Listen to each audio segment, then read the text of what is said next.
Board members, I will read the opening statement tonight, and then we'll move to reorganization since this is the reorganization meeting of the board. This is a regular meeting of the Princeton Zoning Board of Adjustment being held electronically via Zoom on January 14, 2026 at 7:30 p.m. Pursuant to Section 13 of the Open Public Meetings Act, adequate notice of the time and place of this meeting has been given by prominently posting the sunshine notice of the Princeton Zoning Board of Adjustment. Such notice has been placed on the official bulletin board at the Princeton Municipal Complex and by transmitting a copy of the notice to the Princeton Packet, Town Topics, the Times, the Trentonian, and by filing a copy with the Clerk of Princeton on January 9, 2026, and has been posted to the municipal website. Pursuant to Executive Order 107, due to the state of emergency in New Jersey regarding COVID-19, notice that during the declared state of emergency, all regular and special meetings of the Princeton Zoning Board of Adjustment will be held electronically via Zoom, was transmitted to the Princeton Packet, Town Topics, and the Times, and was filed with the Clerk of Princeton on the 24th day of April, 2020. Such notices have been placed on the official bulletin board at the Princeton Municipal Complex and on the Princeton website and are to be maintained throughout the year, and by transmitting a copy of same to the Princeton Packet, Town Topics, the Times, Trentonian, Comcast Media, and by filing a copy thereof with the Clerk of Princeton. Notices have also been placed on all window doors of the municipal complex. Claudia, if we could have the roll call. Ms. Chen? Here. Ms. Coulson? Here. Mr. Floyd? Here. Mr. Shriver? Here. Mr. Tenenbaum? Here. Mr. Cohen? Here. Mr. Dobkin? Here. Mr. Stein? Ms. Donna? Thank you. Now I would like to open the floor for nominations for chair of the board for 2026. I would like to nominate Steve Cohen. I think he's continued to do a really steady, thoughtful job. And so I'd like to place his name in nomination. And do we have a second? Second. And do we have a nomination, motion to close nominations? So moved. And a second? Second. All right, and if we could have a roll call vote, Claudia? Ms. Chen? Yes. Ms. Coulson? Yes. Mr. Floyd? Yes. Mr. Shriver? Yes. Mr. Tenenbaum? Yes. Mr. Dobkin? Yes. Mr. Cohen? Can he vote himself? Yes, I can. Yes, I guess. Okay. Thank you, Mr. Chair. All right, Mr. Chair, I return control of the meeting to you. Well, thank you, board members. I appreciate the vote of confidence. All right. So, we need a nomination for vice chairman.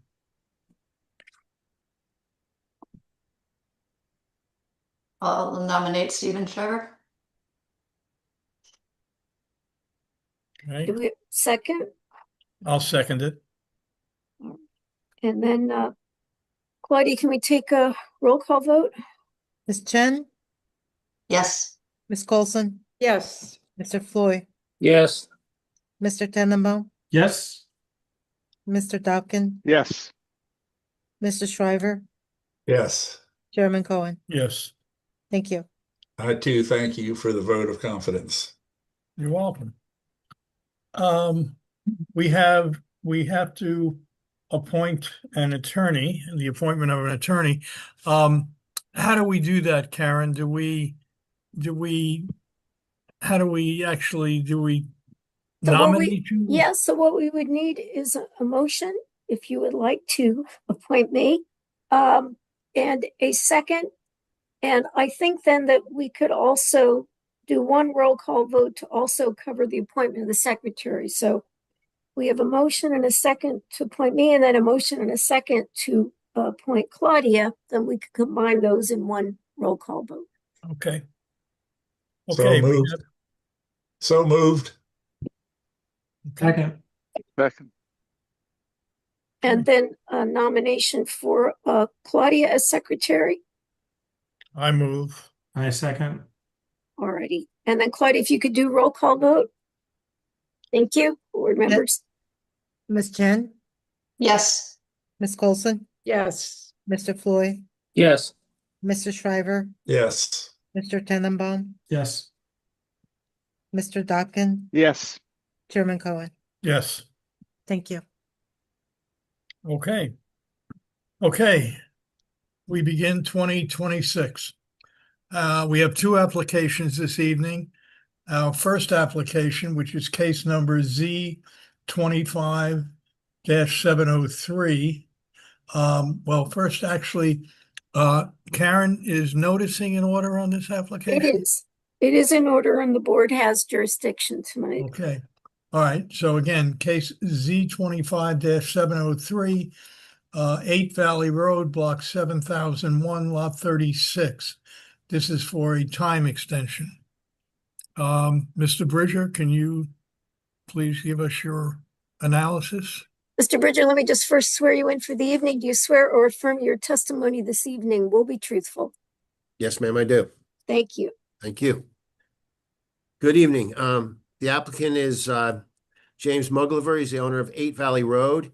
He was granted a temporary D1 use variance to permit 2 principal dwellings on a lot when only one is permitted. The application involved the construction of an accessory dwelling unit, a new principal residence, and the temporary retention of the existing principal dwelling. The temporary D1 variance was applied for to allow the applicant to reside in the existing principal dwelling while the new principal dwelling was being constructed. The resolution had a condition that required the existing principal dwelling to be demolished within 18 months of the date of the publication, which was July 9th, 2024, or within 90 days of the issuance of a temporary certificate of occupancy for the new principal resident, whichever occurred first. The resolution also required the posting of a bond to guarantee the demolition of the existing principal dwelling, and the applicant has posted the bond. The new principal dwelling has been framed to the roof, started to have siding put on it. The zoning permit for the project is still valid and has not exceeded any time limits. The D1 variance to allow 2 principal dwellings on the lot will expire on January 9th. It already has expired, 2026. The applicant is still residing in the existing principal dwelling and is requesting a time extension regarding the time limitation of the D1 variance through August 1st, 2026. 5 affirmative votes are required. The extension of the D1 variance is subject to the following requirement. No variance or other relief may be granted under the terms of this section unless such variance or other relief can be granted without substantial detriment to the public good and will not substantially impair the intent and purposes of the zone plan and the zoning ordinance. The following items should be considered when reviewing the use variance. The burden of proof is on the applicant to demonstrate special reasons for granting the variance as well as the negative criteria. The applicant should discuss any special reasons where the proposed use inherently benefits, serves the public good, such as school, public housing, hospital, or where the owner would suffer undue hardship if required to use the property in compliance with the permitted uses in the zone, and where the use would serve the general welfare because the proposed site is particularly suited to the proposed use. That's just a brief synopsis of the request. I'm happy to answer any questions you might have. I just have one. On the agenda, it says that the extension, the MLUL extension is till April 18th of 2026. So No, that's That is the 120 days. the when 120 days. incomplete. Thank you, Claudia. Yep. That is okay, correct. we have to act on this within 120 days. Okay, no problem. Thank you. I don't have any questions. Board members, any questions? Okay. Believe Is Mr. the applicant here or the He applicant's is. I attorney? believe he we- is. We can't see him, but Can everyone hear me? we can hear you, but there you And go, can Mr. everyone see me? Mogliver. Okay, yes, we can. Mr. Okay. Mogliver, we just need to swear you in. Do you Okay. swear or affirm your testimony this evening will be truthful? I do. Thank you. Am I good to start? Yes, Yes, you please. are. Okay. So, I have something short written. I want to read off of it because I don't want to miss anything, and this is very important to me. Some of it is basically what Derek just said, but I'll reread it just in case. But for those of you who may not know me, my name is James Mogliver, and I'm the owner of and live at 8 Valley Road. Back in July of 2024, we were given approval to build a new house and ADU on our lot. Since we were planning on building the main house first on the empty half of the lot, then later build the ADU where our current house is, we were granted a D variance that would allow us to live on the lot during construction. This variance came with the condition that we demolish our current house within 18 months of the date of publication or within 90 days of the issuance of a temporary certificate of approval, whichever comes first. I'm here to request a time extension of this variance that would set the deadline for us to demolish our current house to August 1st, 2026. We began construction in early November, and so far I've finished the foundation, framing, sheathing, and roof. Utilities are being installed, and windows will be put up within the next 2 weeks. At our current pace, we expect to finish construction by the summer. Since construction began in November, we have only gotten use out of the variance, so to speak, for 2 months. The lot has spent the majority of the time frame allowed by the D variance as a single-family home as it has been for decades. If we're granted the approval to demolish our current house by August 1st, it will have only spent a maximum of 8 months on the same lot as a construction site. We prematurely demolish our home before the new house is ready. We feel that the financial and logistical consequences would effectively stop our ability to continue construction. Because we have a mortgage that uses our current house as collateral, premature demolition risks our mortgage being pulled by the bank. Since we've already spent a large portion of our construction budget, we do not have the funds to pay off our current mortgage in one large chunk. Even if we did have enough to pay off the mortgage, we would then not have enough to continue paying our contractors and would have to cancel scheduled jobs and material deliveries. With a demolished house and an unfinished construction site, premature demolition would effectively turn what is meant to be a 2-family lot into a 0-family lot. If we are granted a time extension of the variance, we can keep construction moving smoothly and eventually refinance using the new house as collateral. Before I finish, I want to be clear on 2 things. 1, as of today, January 14th, our lot consists of a house and a construction site, not 2 principal dwellings. There has never been and there never will be 2 families living in the 2 existing structures at the same time. 2, as Derek mentioned, we have submitted a check to the township for the full cost of demolition, and this check is currently being held in escrow as a performance guarantee. Demolition will happen. We are just requesting an extension of time. We have been and will continue to follow the spirit of the law, and I hope you, the board, will see it the same way. I'm happy to answer any questions if you have them. Okay. Board members, any questions? Okay, Karen, Yes. do we have to open this up to the public? Yeah, I think you do. Okay.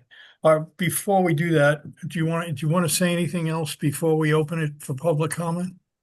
Are you asking me? Yes, please. Nothing that I haven't already said. I'm happy if people do have something to say. I'm happy to answer those concerns. Okay. All right. Claudia, is there anybody in the audience who's indicated they'd like to speak on behalf of this application? There are no hands. Okay. We'll give it a second here. Okay, we'll close the public portion of the hearing. Again, you have the opportunity to speak before we vote. Once again, if anyone on the board has any concerns, any questions, I'm happy to answer those concerns and questions. But otherwise, I feel as though our situation's pretty cut and dry. Yes.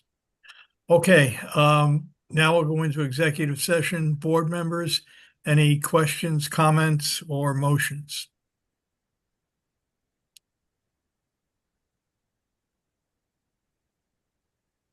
Well, I think this is a very reasonable request. I think it's clear from the owner that there'll only be one principal resident residents on the property at any one time.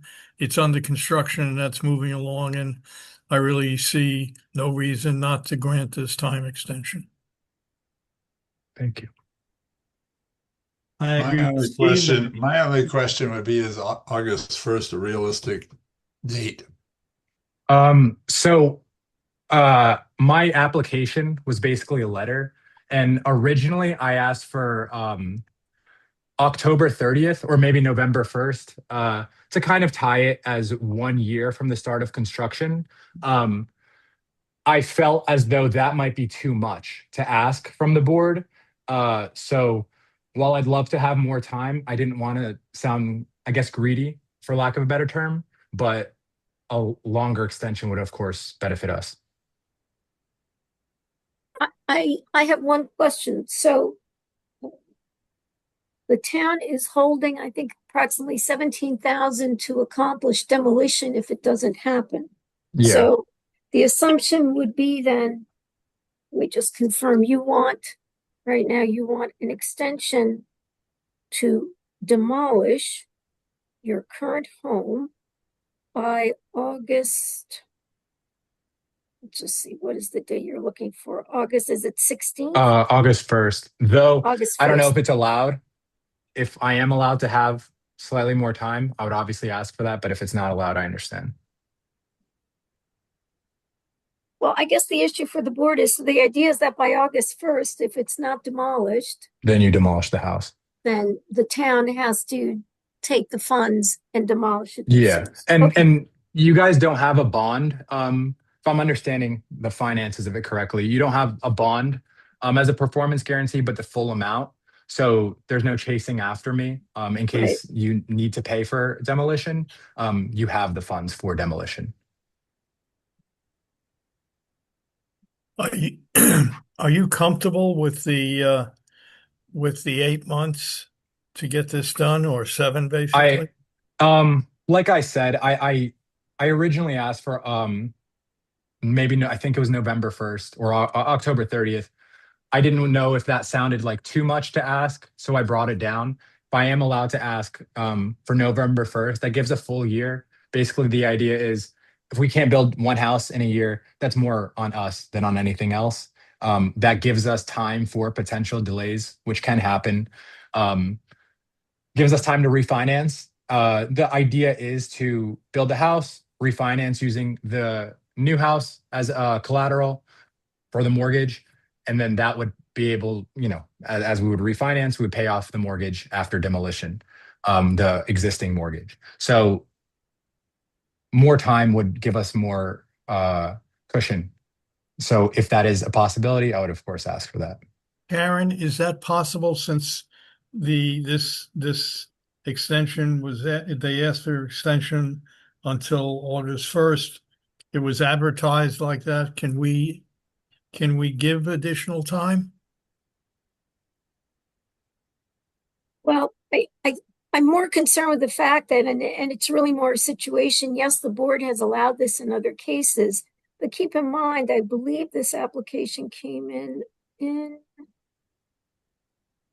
okay, so it was approved in June 2024, and now we are 2026. So I know Mr. Mogiliever is saying if they can't build a home in a year, but actually there's been a lot more time than that. If I could, when I say build, I mean specifically from the day that we put a shovel in the ground. So obviously the permitting process took us more time than we expected. But when I say build, I specifically mean physically build. Well, Though I understand what you were saying.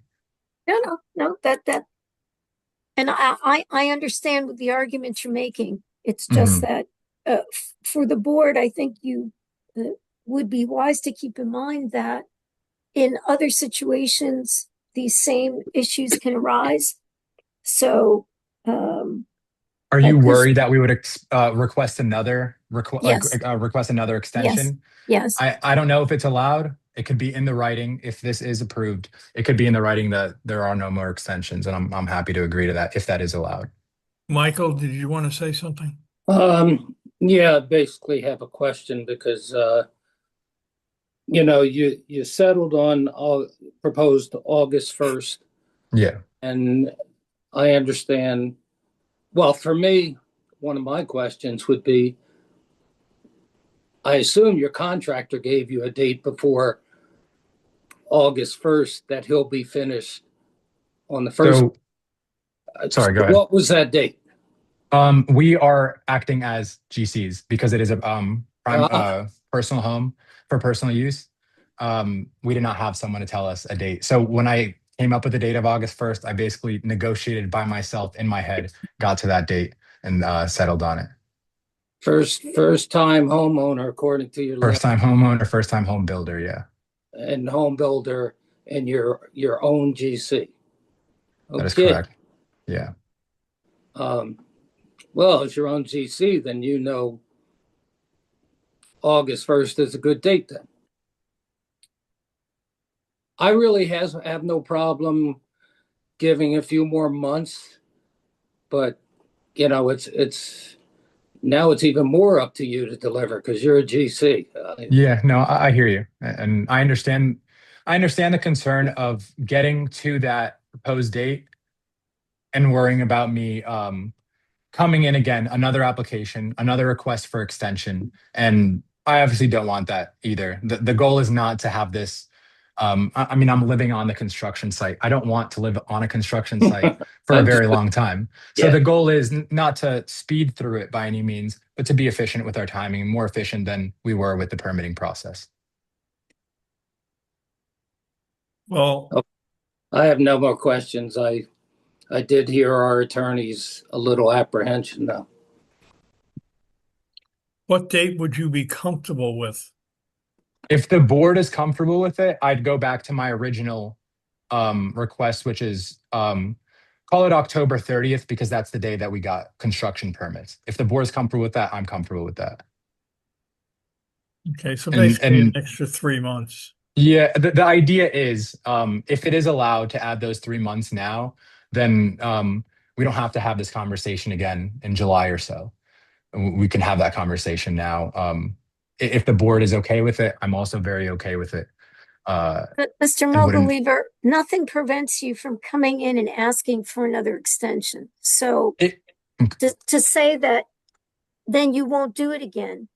Yeah. You've told us that you have financial and logistic reasons why Yeah. you are coming in and asking for this.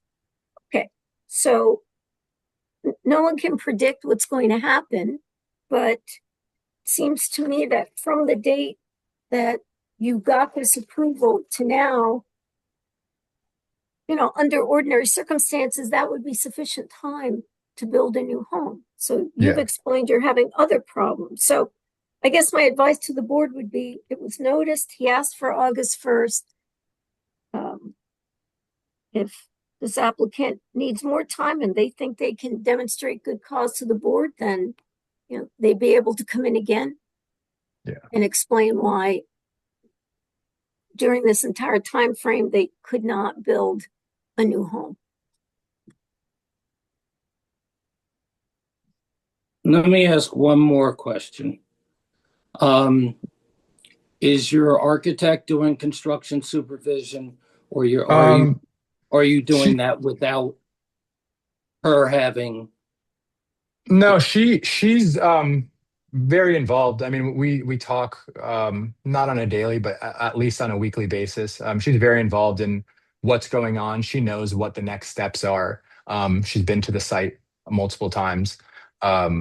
She's in the know of what's going on. My maybe I can narrow my question. Okay. Is your architect have a contract for construction supervision? Yes or no? I don't know. I would lean towards no, you but would I do know. not You'd know. be party to the contract. I understand that, but I don't Okay. have a solid answer for you. Then yeah. I wish I did, but I do not. I appreciate that. With you being the GC, with you not Yeah. knowing what the architect is, I can only support the August 1st. Okay, that's fair. I would suggest you get contracted with your architect Yeah. to help you officially, and they can probably help you dealing with any other municipal and state codes, Yeah. steps, but I'm not feeling comfortable with you as a first time construction. I understand that. Man. I get the apprehension. Yeah.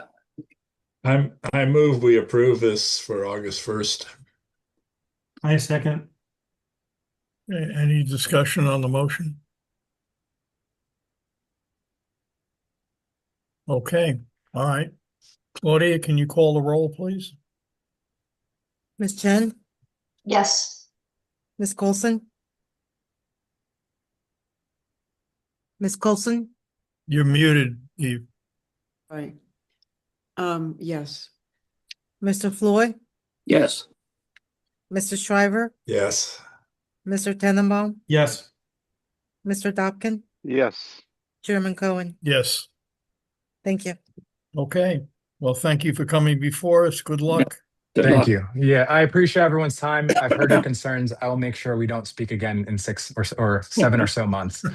Thank you, everyone, for You're welcome. the approval. Have a good night. You too. Okay. Our next application is 344 Nassau Street. Block 320, or excuse me, case number Z25-651, block 32.02, lot 214 in the AHO2 zone. Karen, are all the notices in order? Yes, the noticing is in order. The board has jurisdiction tonight. Okay. Claudia is the applicant on site or in the audience, as well as his or her witnesses. Mr. Tar, who do you need over from the other side? Daniel Barsky, Yeah, he's moved over. Marina Rabina, Georges Jacquemart, and Cray Rayenkamp.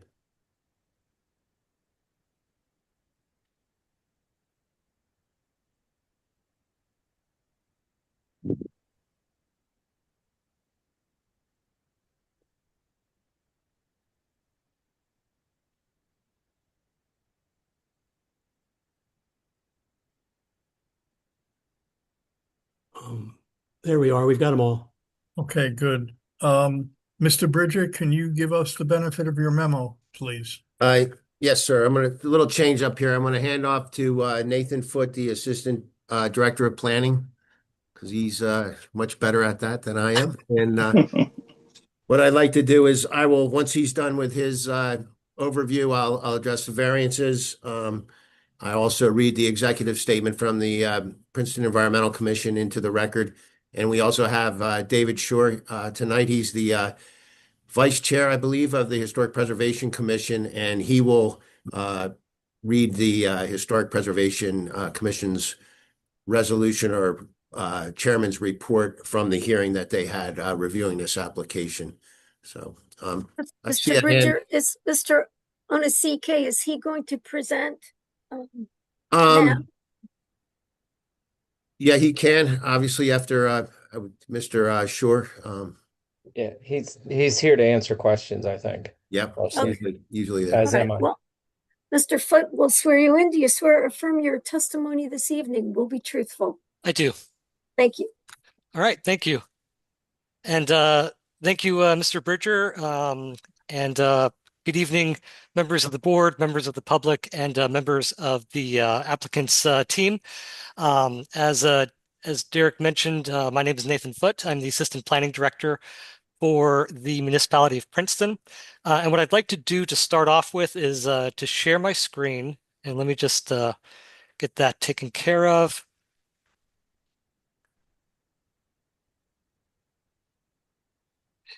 Share. Oh, there we go. Is that up? Yep. Yeah. Okay. And this will be, Karen, this would be exhibit ZB1, or how do you want to? Yeah, that's Mark it. fine. That's Mark- fine, okay. ZB1. Okay. So this, to give a description, this is an overhead image of the subject property and the surrounding area from the NJ Parcel Explorer website created by Rowan University. As I mentioned, this will be Exhibit ZB1. So the subject property is identified as Block 32.01, Lot 214, highlighted in blue in the middle of the screen. A two-story building currently occupied with office uses is located on the site, has an address of 344 Nassau, and as that address indicates, it is fronting along Nassau Street. It has a 16-space parking lot in the rear, which is accessed from North Harrison Street. Portions of that 344 Nassau building do date back to the 18th and 19th centuries. The property is part of the Jugtown Historic District, which I'll come back to in just a moment. I think as Mr. Bridger already alluded to, there is a representative from the, or multiple representatives from the HPC here to present their report. As mentioned, automobiles access the site from North Harrison Street at this location where my cursor is pointing. The 16 spaces in the lot are reserved and marked with numbers, except for 2 that are marked visitors only. There are no ADA accessible spaces. You can't really see them, but there are 2 dumpsters located in the northeast corner of the lot. And employees, this is an important point, employees of the adjacent Weichert, I might be butchering that name, so I apologize. But the Weichert Realtors access their 5-car parking lot, which is located just about here where my cursor is, through the site. So they pull in through North Harrison and then drive all the way through to that little parking area at the east side. There's currently a no left turn sign out of that lot. So really, technically speaking, anybody leaving that parking area should be turning right to the north onto North Harrison. Sidewalks are found along the site on both Nassau Street and North Harrison Street. 2 walkways extend through a green lawn from the Nassau Street sidewalk to the front, 2 front building entrances fronting along Nassau Street. There are plantings and 2 mature trees within this lawn. There are also additional plantings located along the exterior perimeters of the lot, including within a small buffer with the medical office to the north. So this site is a medical office, and there is a small planting strip between the parking area and that medical office. Also, there's a stone wall that can be found in front of a portion of a chain link fence in that same area on the north side of the site. There are mostly commercial uses surrounding the properties. So the Whole Earth Center, we have a restaurant here, as I mentioned, the medical office, additional commercial uses to the south and to the southeast and, southwest and west, and along North Harrison Street, and then further out, pretty much in all directions, although a little bit further out to the east, we do have residential uses as well. One thing that I will note importantly is that these locations here at the Whole Earth Center, as well as multiple of the surrounding properties, including that medical office that I just mentioned, are identified as an affordable housing site in the Municipality of Princeton's 4th round housing element and fair share plan. So the ordinance is still being written and is still in that process, but the idea is that eventually there'll be an ordinance adopted by the council to allow for this site, the Whole Earth Center site, along with the surrounding areas, the surrounding properties. And I can list those into the record. Block 32.01, lots 173, 213, 221, and 222 will eventually become an affordable housing site. And that'll take place sometime. The ordinance will be adopted by March 31st, and then sometime in the next 10 years, that should be developed into an affordable housing site. The subject parcel is located in the neighborhood business district of the former borough, but it's also located in the affordable housing overlay 2 zone. The proposed development does utilize the AHO2 standards, but requires 2 D1 use variances that Mr. Bridger will address in a few minutes once I'm done with my presentation. Per section B17A-409 of the municipal code, this is the one that deals with the affordable housing overlays. Quote, the affordable housing overlay zones are to provide a realistic opportunity for the construction of affordable housing pursuant to the New Jersey Fair Housing Act and thereby comply with the municipality's constitutional obligation to provide such housing for low and moderate income households. More specifically, the AHO1 and AHO2 zones are established to incentivize redevelopment consisting of multifamily residential uses with an affordable housing set aside along with ground level retail, service, commercial, and office uses to reinforce the existing development pattern of the corridor defined primarily by Nassau Street. And to provide a little bit more background on the affordable housing obligations, Princeton's fourth round housing plan element and fair share plan was adopted by the planning board on June 25th, 2025, and endorsed by the council on June 26, 2025, following public hearings at each body. The plan reflects Princeton's affordable housing obligation for the fourth round. There is more detail in the joint memo prepared by Mr. Justin Lesko and myself, dated January 9th, 2026. But the important number is the prospective need generally requiring new construction, and that number would be 364 units. While the Affordable Housing Overlay 2 was adopted in 2020. Actually, let me move forward with that. The important point is that the obligation for the fourth round is 364 units, and really, what the point of that is just that the municipality has an obligation to provide zoning for affordable housing to meet the number produced by the state. There's more detail, there's more background that goes into that, but I don't want to belabor the point. Really, that's the main takeaway from that. Now, also, in meeting its affordable housing obligations, Princeton affordable housing projects must comply with what's called the Uniform Housing Affordability Controls, or UHAC. Per UHAC, a certain percentage of affordable housing units must be 2-bedroom units, and a certain percentage of units must be 3-bedroom units. Additionally, a certain percentage of units must be restricted to each of the following income groups: very low income, and moderate income. The municipality must keep track of the number of affordable units that have been approved and constructed, how many bedrooms are in each unit, and which income group they are restricted to. And then in addition to that, individual projects are required to also meet those UHAC requirements. So as I noted before, the subject property is located in the Jugtown Historic District. The applicant did appear before the Historic Preservation Commission on December 1st, 2025. A written memorandum has been provided, and representatives, as I mentioned, of the HPC are here to provide a verbal report to the board and answer any questions that may arise based on their report. This project does have a little bit of a history. It was a planning board concept review and then a full major site plan application to the planning board. However, and it was heard by the HPC at that time.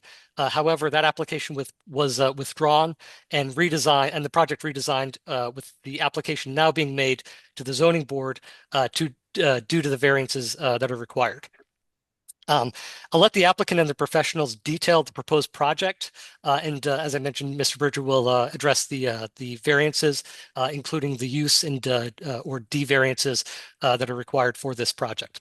But to summarize, the applicant is proposing to construct a new 3-story residential building with a total of 10 units, and that's going to be located to the rear of the existing 2-story structure that is currently used for office uses. So that front building along Nassau will be used just for offices, and that rear building is going to be built exclusively for at least as we are aware, 10 residential units. A parking area of 7 spaces with 1 proposed ADA accessible space with EV charging and 1 EV charging space is also going to be provided. I believe the idea is that they're going to repave the existing rear section of that parking area and redo it to provide that EV and restripe to provide the EV charging and the ADA space. But I'll let the applicant confirm that in detail. 4 bicycle parking spaces are shown at the eastern end of a walkway between the existing and new buildings, with the site plan indicating an additional 8 long-term covered bicycle parking spaces at the southern entrance to the new building and 3 bikes in an interior storage area just inside the entrance. The board's consulting traffic engineer, as has already been mentioned, Mr. Victor Anasike is here and has provided a report regarding traffic and parking. Some landscaping is also provided with the proposal. The board's consulting landscape architect, Mr. Dan Dobromilski, I didn't see him before. I think the idea was that he was going to be a little bit late, but he should be here in a bit to provide to really answer any questions that might come up. But he did provide a report that was available for both the applicant and the board's review. So getting now to the more of the planning side, I do want to highlight benefits and some concerns that we've raised. First, as far as the benefits, which again are detailed in our January 9th, 2026 report. The benefits include the provision of 2 affordable units to the municipality's affordable housing obligations. Many problematic trees would or should be removed as detailed by the municipal landscape architect, and the additional plantings that are proposed have the potential benefits for local wildlife. The creation of market rate rental units where surface parking exists, which is a benefit for the quantity of units in Princeton, as well as an aesthetic improvement for a gateway into Princeton. So instead of having a parking lot sitting there, we have a newly constructed building, a modern building that still at the same time matches the historic vernacular of the area, which I'll let the HPC representatives get into. And the residential units that are proposed will allow for a less car-dependent lifestyle to their tenants without passing on to them the costs of parking requirements. As I noted, there are several concerns with the project. These are provided in greater detail in the January 9th memo. One of our major comments was in regards to the provision of a 3-bedroom unit as an affordable unit. That's again based on UHAC requirements. Based on communication from the applicant's attorney, it's our understanding that 1 2-bedroom and 1 3-bedroom are now being proposed, but I'll let the applicants get into that. The applicant and their professionals get into that if that is in fact what is now being proposed. In regards to parking, our main concern is the management of what is being proposed. With 7 spaces, 1 of which is an ADA space and 1 is an EV charging space. The applicant really, we think, should provide additional information on how parking is going to be allocated between the different uses and also within the residential uses, especially making sure that the affordable units are provided, parking spaces if they are needed. Just really the allocation of those spaces amongst the residential tenants. How parking for the office uses will be provided. One thing that I've noted from from testimony provided to the HPC from the applicant is that the office uses are going to be consolidated. What we would ask is just further clarification on how that affects the parking arrangement, how that is going to affect the parking need for those tenants. So specifics of employees and that sort of thing. Additionally, how traffic to the neighboring Wykert property will be allowed for and controlled. So again, as the current proposal stands, traffic is still going to be that parking area is going to still be there on the neighboring property. And so is there going to be some kind of arrangement, some kind of deed restriction to provide for that access to that parking area for that neighboring property? What kind of arrangement is going to be? How are those spaces going to be controlled? Those are things that from a planning side, we want to make sure are addressed. We've also requested additional information on the clearance side of the parking area, turning diagrams, and trash removal procedures. We would also ask the board to discuss the number of bicycle parking spaces. The number does meet that required by the Princeton ordinance, but given the dependence of this project on non-motorized personal, that is pedestrian and bicycle modes of transportation, as well as public transportation, we want to know if there's a possibility of additional bike parking that could be provided. We are also concerned about the privacy of the ground floor units, especially the one along North Harrison Street. There's no solar proposed on the roof. Applicant should discuss why this is the case, and should also discuss other green features of the construction. And there are other comments from our planning memo. However, I'm going to defer those comments and questions to after the applicant's presentation. I'll now turn it back over to either the chair or to Mr. Bridger. Thank you.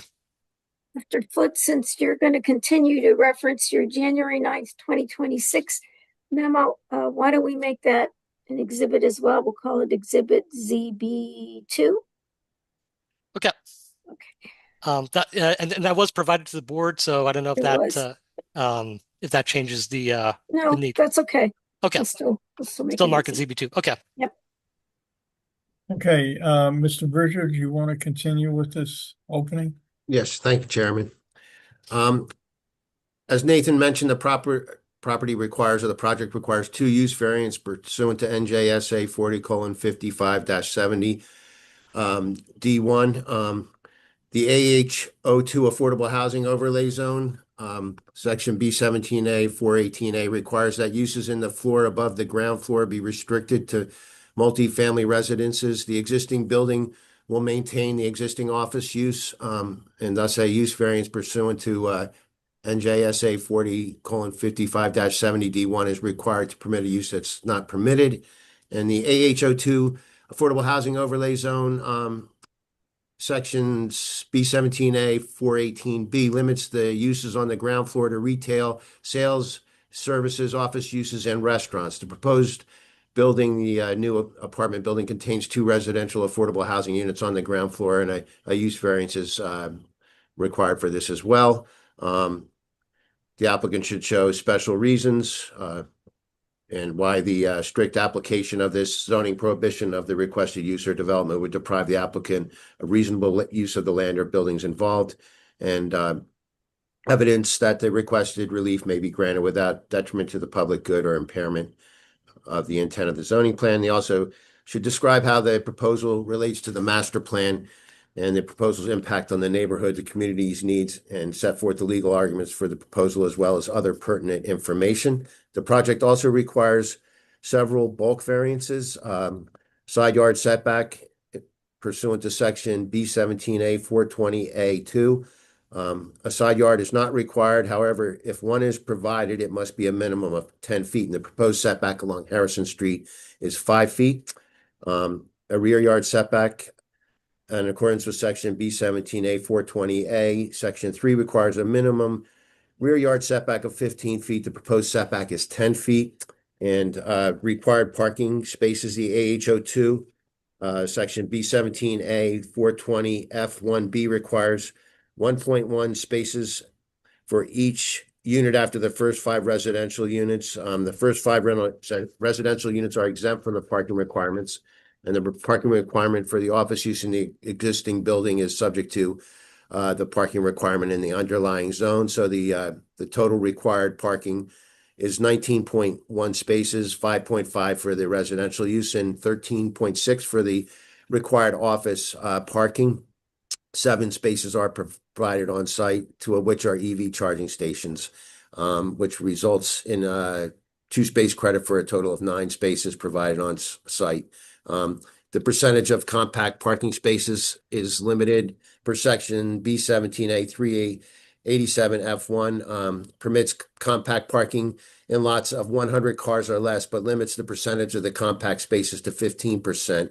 The applicant is proposing 2 of the 8 parking spaces, or 25% of the total, to be compact. An additional variance is required for the parking setback in accordance with B17A 387C, which requires parking spaces to be set back a minimum of 4 feet from the property line All the parking spaces are located within a foot of the property line. I believe on the northern, excuse me, on the sides. Distance between buildings, section 17A 382. This requires a minimum of 10 feet between the buildings on the same lot. The proposed distance between the buildings varies with a minimum of 5 feet, a maximum of 10, and a general distance of 8 feet. Variance relief is requested. A design waiver in accordance with B17A 203 requires drive aisles in parking lot to be a minimum of 24 feet. Proposed drive aisle is 20 feet. And a variance is requested for that. I had written a lot about the affordable housing unit breakdown, which is not something that's really the individual characteristics of the affordable housing units. Is something that's under the domain of the zoning board, and I think the applicant will provide additional information regarding the type of units that will be set aside. So I will leave that for the applicant to fill in. I'd like to touch upon the executive summary for the Environmental Commission. The PEC commends the applicant and the Savetown Jugtown Community Group for coming together to achieve a design that blends more gracefully into the historic context of the central Jugtown intersection of Harrison and Nassau Streets than the first iteration did. Eliminating the 1 story and 5 units was a big concession from the applicant. However, in reducing the mass of the building and setting it apart from the Horner House, while still trying to maximize the units provided, the new design raises concerns which are addressed below. The Environmental Commission and municipal staff worked hard to develop the green developer checklist and to be user-friendly for the applicant and to be a necessary and valuable tool for the PEC to evaluate environmental costs and the benefits of the project. They have found the responses to many of the items in the checklist for this application to be unclear, making it difficult for the PEC to offer meaningful comments on them. As 2 examples, the developer refuses to commit to using Energy Star rated appliances or installing a roof which is at least solar panel ready. Additional comments regarding the 2 affordable units are the sole apartments on the ground floor. Both apartments are also shown as being ADA compliant. Unless those apartments are intended to fill both affordable and accessible requirements, one of the units should be placed on an upper floor. Affordable units are not to be grouped in one area of the building. The ground floor apartments are subject to more noise from the street and require more artificial light along the interior walkway and thus could be considered less desirable than the upper floor units. The new building should be all electric. The reduced parking requested appears inadequate for the scope of the finished project. It is unrealistic to assume the offices will not need on-site parking given the streets surrounding the project do not allow on-street parking. The applicant should procure formal legal arrangements for parking close by for the application to be approved. The zoning board can determine an appropriate number of stalls based on occupancy. While recognizing that the proposed bike parking is code compliant, if the reduced number of parking spaces is approved, there will be likely a greater demand for bike parking. The applicant should increase the number of secured bike parking on site. There is no building section in the architectural plans.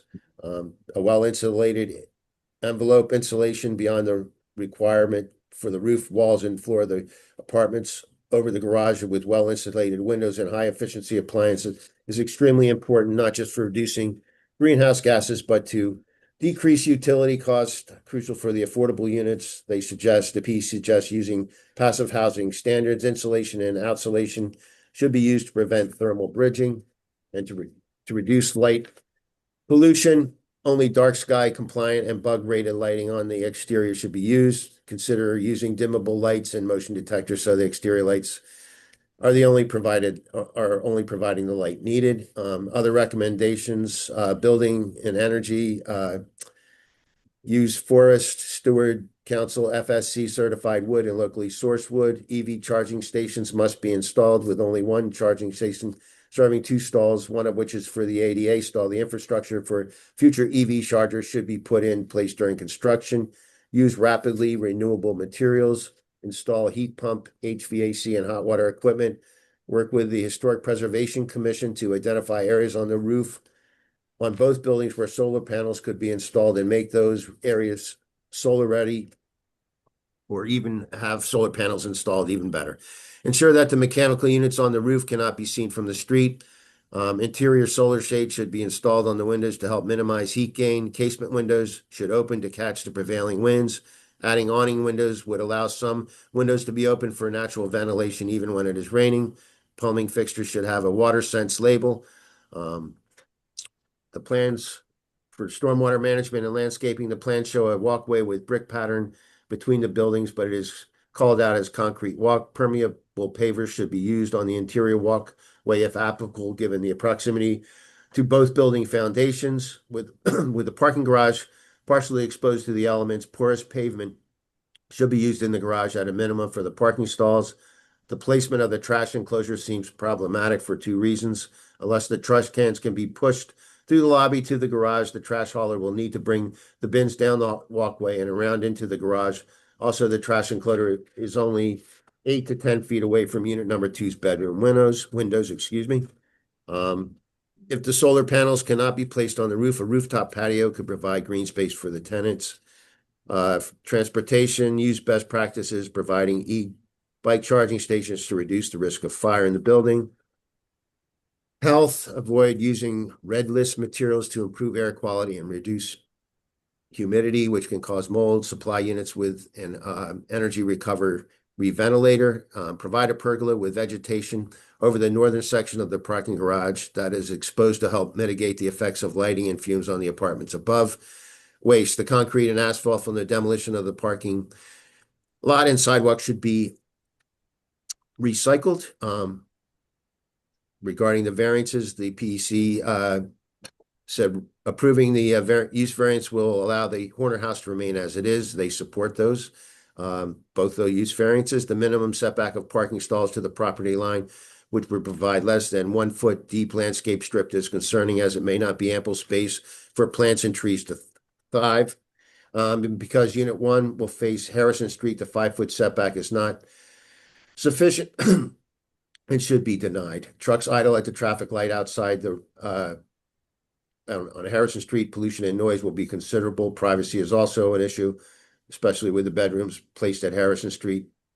They're suggesting a 10-foot setback and some landscaping that could mitigate those problems.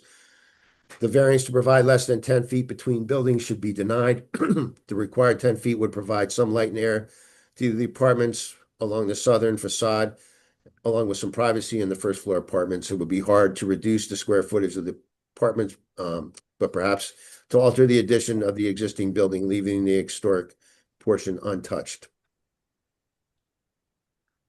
In the lease, the 5-foot separation at Unit 2 should be expanded to 10 feet. They've requested that the fire marshal should be consulted on the safety of the variance of this relief. And just as an aside, I did speak to the fire marshal, and he did submit a short memo saying he does not have any issues with the application. Finally, comments and questions. Will parking be provided free of cost to the affordable units? The cost for parking for a vehicle that is necessary to getting to and from work should not be a financial burden. How will mail be delivered? Is there a secure area for packages? On page 4 of the zoning narratives, there's a mention of a possible elevator breakdown. I don't know, there's no elevator that I know of in the plans. Assuming that there will be cleaning service for the common areas and office spaces at 344 Nassau, and that there will be a periodic need for maintenance, where will those vehicles park? The architectural drawings do not indicate what standard measurement is used for the dimensions, making it hard to understand distances precisely when reviewing the plans. The PEC encourages greater diversity of bedroom units throughout the building. The applicant's marketing department should consider whether including some one-bedroom apartments or studios would help decrease demand for parking spaces, but still provide the rental income needed to sustain the building.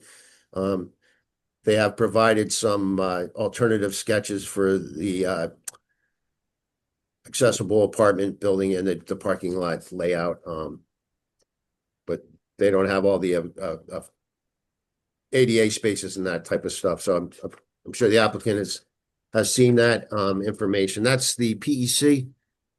Sorry for the long-winded recitation of that. And now I'd like to hand off to David Shore, unless there's any questions on the variances. Michael Floyd has a. Yeah, I'm not specifically to the variances, although it is related a little bit. I just need some clarity on applicable code on two things. One is EV, that's municipal code, and is that correct? No, it's state. And the provision of EV, is that voluntary or is that mandated?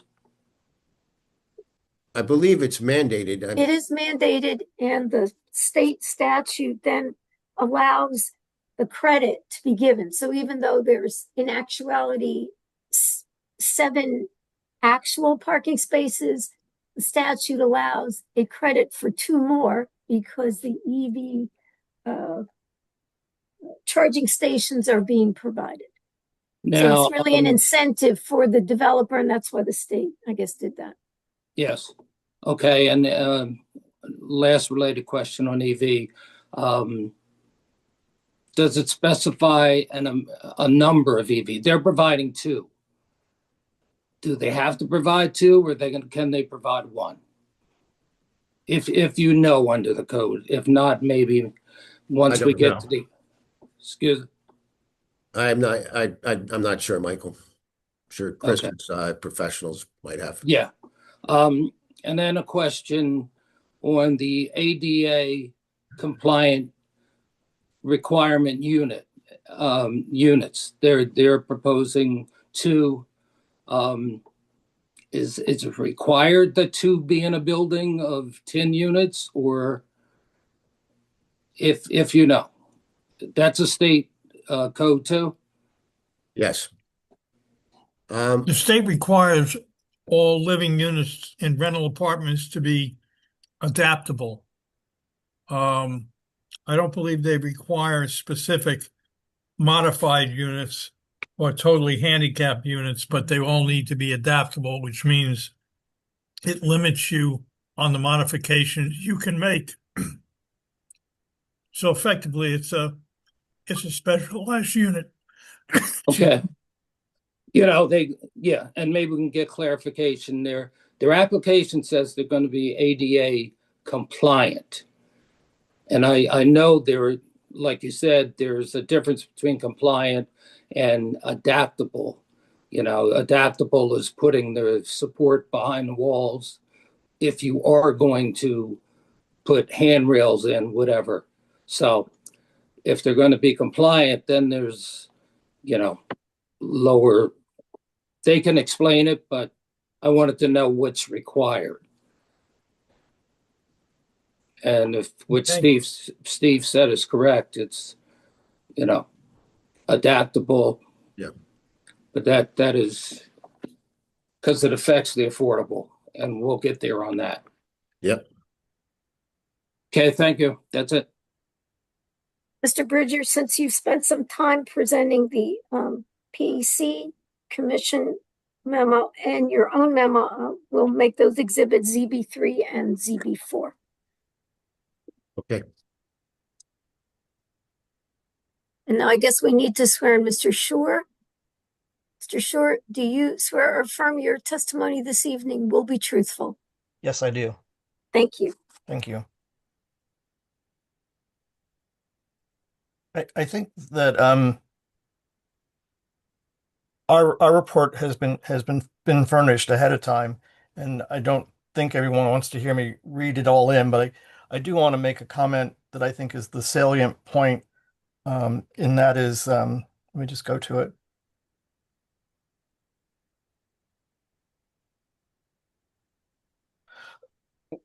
We wanted to have this in our memo, and which says representatives of Save Jugtown spoke during the hearing in support of the application, noting that the applicant met with Save Jugtown on several occasions and revised the design of the project to address their concerns. HPC members also commended the applicant for working in collaboration with Save Jugtown. And then we had a number of points that were in the memo, which I think has been distributed. If you need me to read them, I can. But I think what our point of view is that they came for a concept review, then they came for a first application that didn't work out so well, and it was withdrawn. And then they came back with a plan that we felt met a huge number of the concerns that we had, to the point that we were satisfied that this project could be recommended back to the zoning board with support from the HPC. Is that sufficient, Derek, or do you want me to go on? You're muted, Derek. I apologize. You might want to touch on the conditions, if any, that the HPC recommended. Sure. Michael? I do think it really isn't the longest memo in the world. I think you could have read it in the time.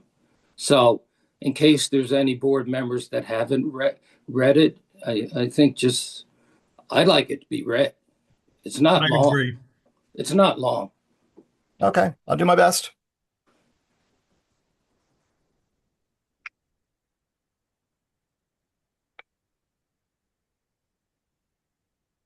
"344 Nassau Street, LLC applicant has filed the above referenced application with your board for major site plans with variances for design waiver approval to construct a residential building with parking on the subject property. Applicant proposes to leave the existing structure intact and construct a freestanding building. The new building will be 3 stories and will be positioned to be 5 to 10 feet behind the existing building. Parking is proposed to be provided under the second floor of the new building. The new building is proposed to be used only for residential purposes, and the existing building will be continued to be used as offices. The separation of uses avoids the need for interior demolition of the existing structure. The new building will contain 10 two-bedroom apartments, 2 of which will be deed restricted for affordable housing. The project requires bulk variances for setback from Harrison Street, the rear yard setback, side yard setback, number of parking spaces, percentage of compact car parking spaces, parking setback, distance between building and buildings on the same lot. The project requires use variances to permit residential use on the ground floor of the new building and office use on the upper floors of the existing building. The project requires a design waiver for the width of the parking lot drive aisle. The application was previously before the Princeton Historic Preservation Commission on February 2nd, 2023 for concept review. Following this review, a formal application was filed with the HPC to partially demolish the existing structure and construct a 4-story residential building. Such application was heard at special meetings on May 13th and 14th of 2024. The HPC expressed concerns regarding the height, massing, and architectural design of the proposed structure. A neighborhood advocacy group called Save Jugtown, was also opposed the application. Applicant withdrew the application before the board. The current application is for a revised design that addresses some of HPC's and Save Jugtown's comments and recommendations. The HPC serves in an advisory capacity to your board pursuant to Section 10B-39, Section 2 of the Princeton Code for the development proposed by the applicant because the subject property is located within the Jugtown Historic District and the NJ NRHP or New Jersey and National Register Historic District, Kings Highway, Upper Road, Lincoln Highway Historic District. Jugtown is a Type 2 historic district, which is subject to historic preservation plan review and recommendations to your board because the proposed actions are visible from the public right-of-way. The subject property is located in the neighborhood business zoning district with an affordable housing overlay. The existing structure is known as the Horner House, with the oldest portions of the building dating to 1760 and 1824. The major site plan and variance approvals sought by the applicant are intended to permit 1, reconfiguration of the parking lot, and 2, construction of a 10-unit multifamily residential building. The revised plans address the HPC's comments by 1, reducing the size of the new structure, and 2, by preserving the Horner House. The HPC held a hearing on the application at its meeting on December 1st of 2025, at which the applicant appeared and presented testimony of Daniel Barsky, who, and there's a mistake in the letter here that calls him the architect, but he's the owner, who was qualified as an expert. Applicant presented 2 exhibits, a PowerPoint presentation marked as Exhibit A-1 and color samples marked as A2. Representatives, as I read before, representatives of Save Jugtown spoke during the hearing in support of its application, noting that the applicant met with Save Jugtown on several occasions and revised the design of the project to address their concerns. HPC members also commended the applicant for working collaboratively through Save Judgetown. After considering the applicant's presentation, HPC submits the following comments and recommendations for your board's considerations. 1, comply with technical comments from the Historic Preservation Officer set forth in the memo dated November 16th, 2025. 2, revise the plans to delineate the preservation area to include the area from the property line to the back edge of the walkway. The walkway is to be included in the preservation area with the understanding that the walkway will be improved to modern safety standards and the landscaping is subject to site plan approval by the board. 3, revise the plans to provide details of the following. A, lobby canopy. B, exterior wall treatment for the ground floor of the proposed building. C, concrete curb planter walls along the driveway. 4, revise the plans to select an alternative tree to the Washington hawthorn in consultation with the Historic Preservation Officer. 5, require developer to conduct ground penetrating radar survey prior to ground disturbance and abide by applicable archaeological protocol if anything of significance is discovered. 5, revise the plans to reflect the color of the proposed building. The color of the proposed building will be the same as the existing structure. The HPC was split on this issue with 3 members in support of the color being the same as the existing structure, 1 in support of a different color in the same hue, and 1 member being neutral. The HPO, the Historic Preservation Officer, supported a different color in the same hue. The HPC appreciates the opportunity to submit these recommendations to your board for in regard to this application. Thank you. Thank you. So the HPC specifically recommended approval of this application. Yes, that is correct. Okay, thank you. Mr. Schuer, just to confirm, you're the vice chair, correct, of the HPC? I am the vice chair, and as of now, when we have reorganization later in the month, that'll change Okay, to be chair? to be chair. Okay. Well, then why don't we make this an exhibit since Mr. Schuer has now gone through the entire memo? Okay. All right.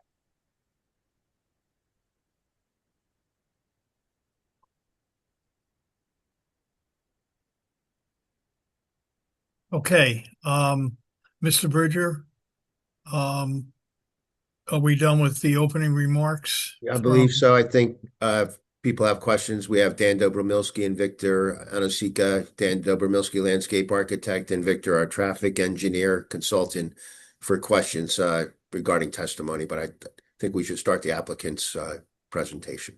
Okay, well, I think it might not be a bad idea to ask questions as we go along with each presenter, because I don't know if the hearing is, we're going to get through it tonight, and I don't want to let things hanging out there. So, board members, do you have any question of the presentation so far?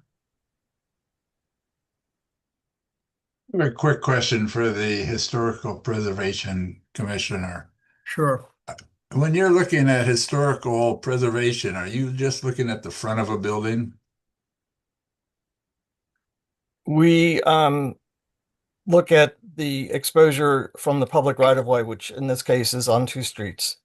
Okay, so you're not the concern of building another building 5 or 10 feet away from the back of that building doesn't present any problem for historic preservation.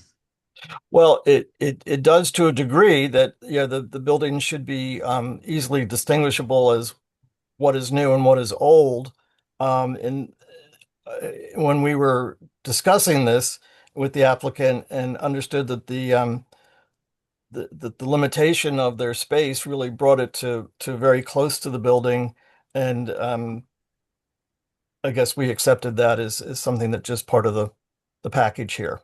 But it is Okay. separate. It's not, it's not touching it. So it satisfies that need. Would we have liked to see it a little further? Sure. But in this case, it seemed to be what had to be worked out.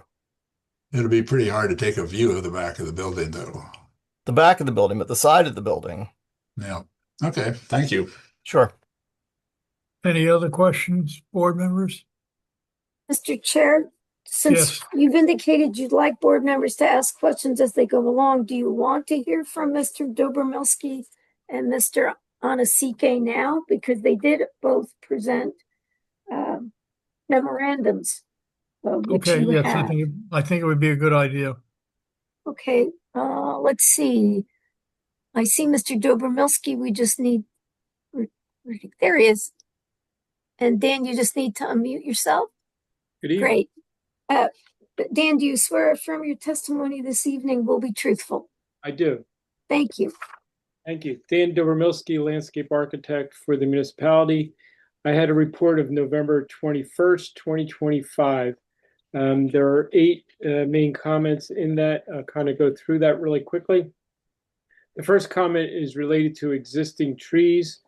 There are 8 mature existing trees and 18 recently planted trees, which are some arborvitae across the back of the property identified on the plan. This is comment 1, which is broken in A through F. 1A talks about the arborvitae that occur there.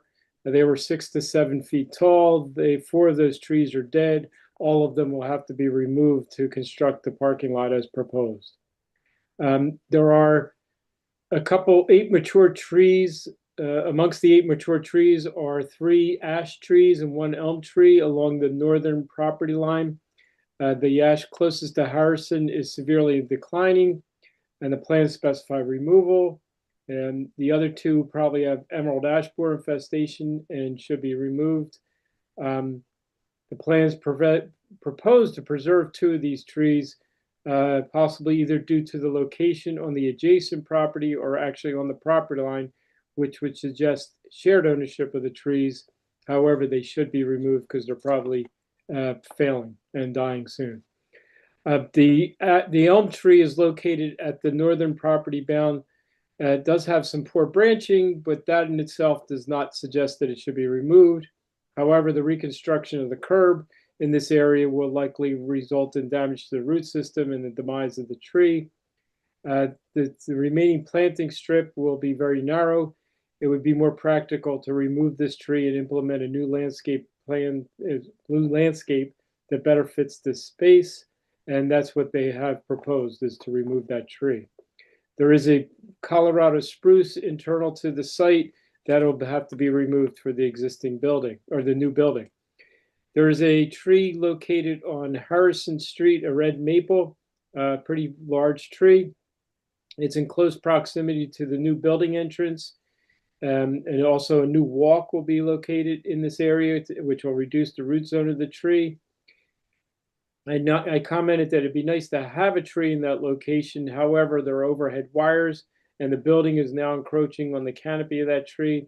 As such, the root zone and the canopy of that tree will be significantly reduced, and most likely will not allow for that tree to survive. And so I suggested that that tree should be removed and replaced. Finally, there are several mature existing trees along the edge of the parking lot shared with this lot and the edge of the lot behind number 350 Nassau. These trees include 3 Tree of Heaven and 1 Empress tree. These are highly invasive trees. One of them is a preferred host for spotted lanternfly. The concern is that once this building is constructed, it'll be much more difficult to remove these trees. So it would seem pragmatic to consider and coordinate with the adjacent property owner on how they could be removed, either during construction of this property or depends upon what happens adjacent. Comment number 2 discusses the narrow strip at the back of the parking lot. The ordinance establishes that when the strip is less than 4 foot width, the visual screening can be achieved by a fence subject to the board or officer of jurisdiction. The plan proposes a 6-foot high black aluminum picket fence, which will not be providing screening, and there's no planting proposed. This is where the existing arborvitaes are that will be removed. So the landscape design does not address the screening of the parking lot from the adjacent, I think it's the firehouse in that location.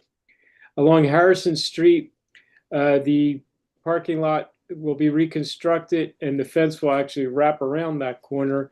And there are some low evergreen plantings, ground cover plantings proposed in a 5-foot strip.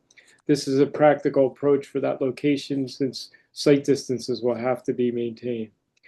There is one new understory tree, the Washington hawthorn that HPC commented on, at the west corner of the parking lot. This tree selection exhibits a height and canopy width that is shorter and narrower and actually fits the space very well in terms of the growth and mature growth of the tree. It is so that makes sense, that type of tree, whether it has to be that type. I mean, there are other trees that could meet that same requirement. I'm not sure what the concern was from HPC regarding Washington hawthorn, but there are other options.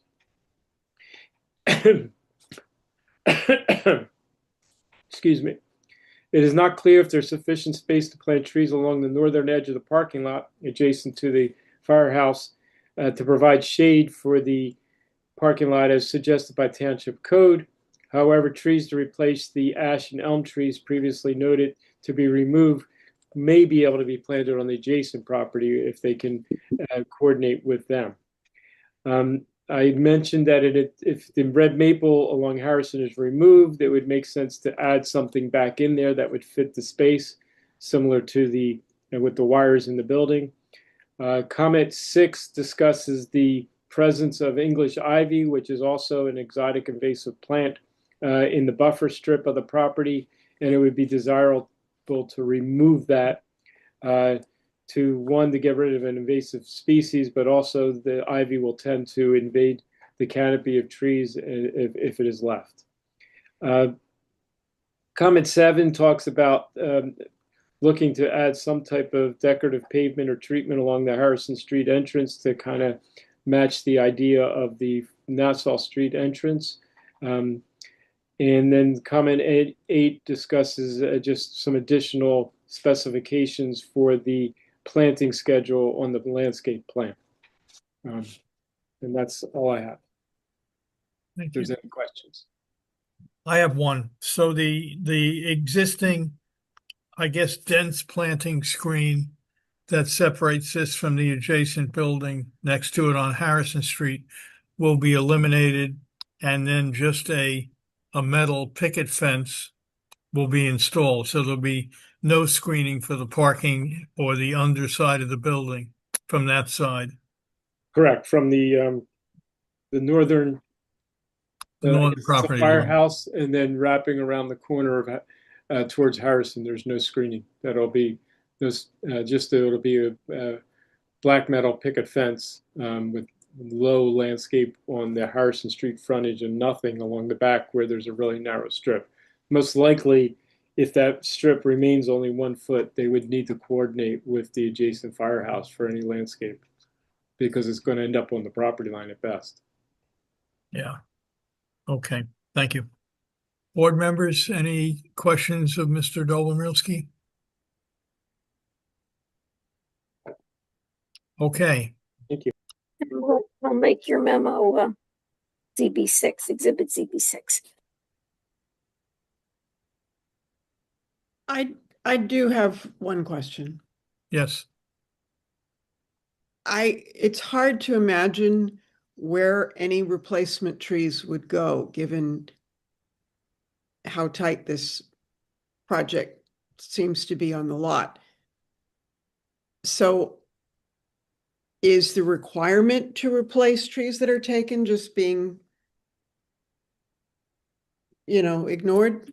Well, that's a separate code. There is a code requirement for a tree removal that you have to put trees back. There are exceptions for that for exotic species and also for trees that are dying or are failing. So I didn't analyze it relative to that. Typically, the arborist, the municipal arborist, does that. The code I was referring to was that when you have a parking lot, you're required to have some shade trees within the parking lot to shade the parking lot. And they don't meet that. They don't have any shade trees to meet that. And if you wanted to try and do that, that northern property line would be where you'd have to do it. There's only 1 foot wide, so you can't do it on their property. They'd have to do it on the adjacent property at best. So there's a lot to remember and a lot to think about in this whole project. But it seems to me that that's something we would need to make a note of, not to let that pass, that would be a requirement that they obtain an agreement with the other property before. Yeah, I mean, I don't know if the fire company would agree to it, or I'm not sure. Is it the fire company? Isn't it? Yeah. Isn't it the medical building? Or Yes. Yeah, that's correct. It is a medical office building. yeah. I stand corrected. There's a drive, yeah, there's a drive immediately adjacent to the property, a single lane driveway that connects the whole Earth Center parking, the back of the office building with Harrison Street. So there's really no place to plant. And once that planting comes out, the fencing will provide no screening whatsoever. I misunderstood who owned that property. Okay, but that's good. We're in agreement. So a waiver would be necessary if they can't do anything. Well, they can't do anything by choice. Right. Thank you. Okay, let's hear from our traffic engineer. Joanna CK, we'll just swear you in. Do you swear or affirm your testimony this evening will be truthful? I do. Thank you. Good evening, all. Good evening. My memo was dated November the 14th. I have it broken down into two sections: the traffic impact analysis and the site plan review. Each section has 5 comments. I'll just highlight the critical ones, the one I think have major concern. For the traffic impact study, traffic impact analysis, the first comment is really more of an acknowledgement. The trip generation, the amount of traffic that will be generated by the new residential will be very low. So I don't see any significant impact from the traffic aspect of a number of traffic volumes. The comment number 2 is of more concern because of parking. The existing parking for the office use is being eliminated. Right now, there's 16 parking spaces there. After I read the report from the applicant's traffic engineer, I visited the site. I spent about 3 hours in the morning to observe the usage at this location. I noticed that for the 3 hours peak hour in the morning, 9 spaces were fully occupied out of the 16 spaces. And then the remainder spaces were being turned over. You had vehicles are coming, park there for a short duration, and then they leave.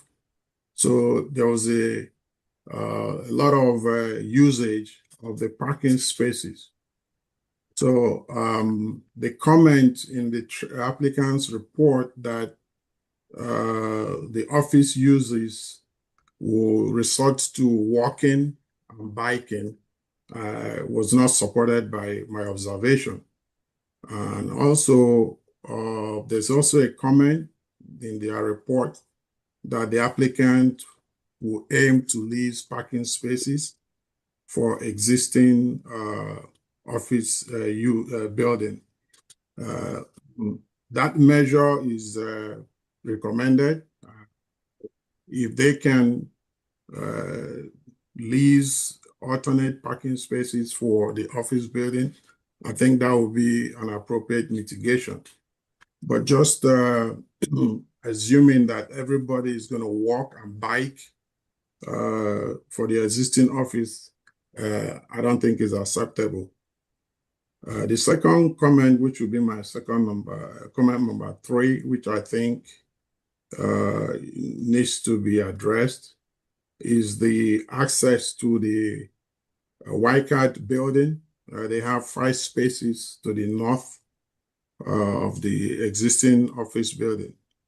So the access to it is through the site's parking lot.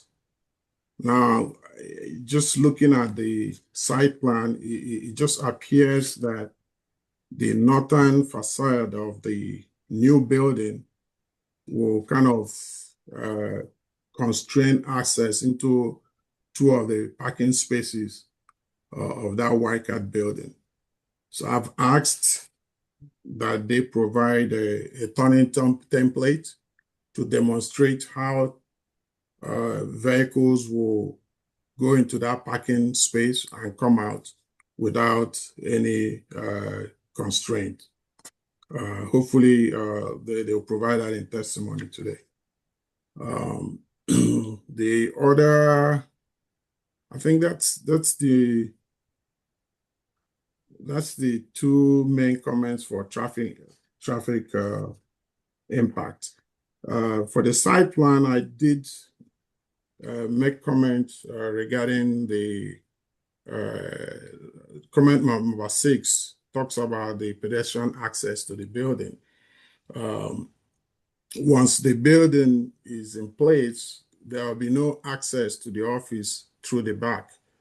The only access to the office will be from the front, which will be Nassau Street. And right now, I don't see any accessible paths through Nassau Street.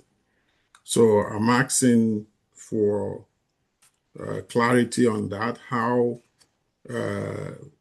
pedestrians will access Nassau Street through an ADA. The second comment that I think should be addressed will be comment number 8.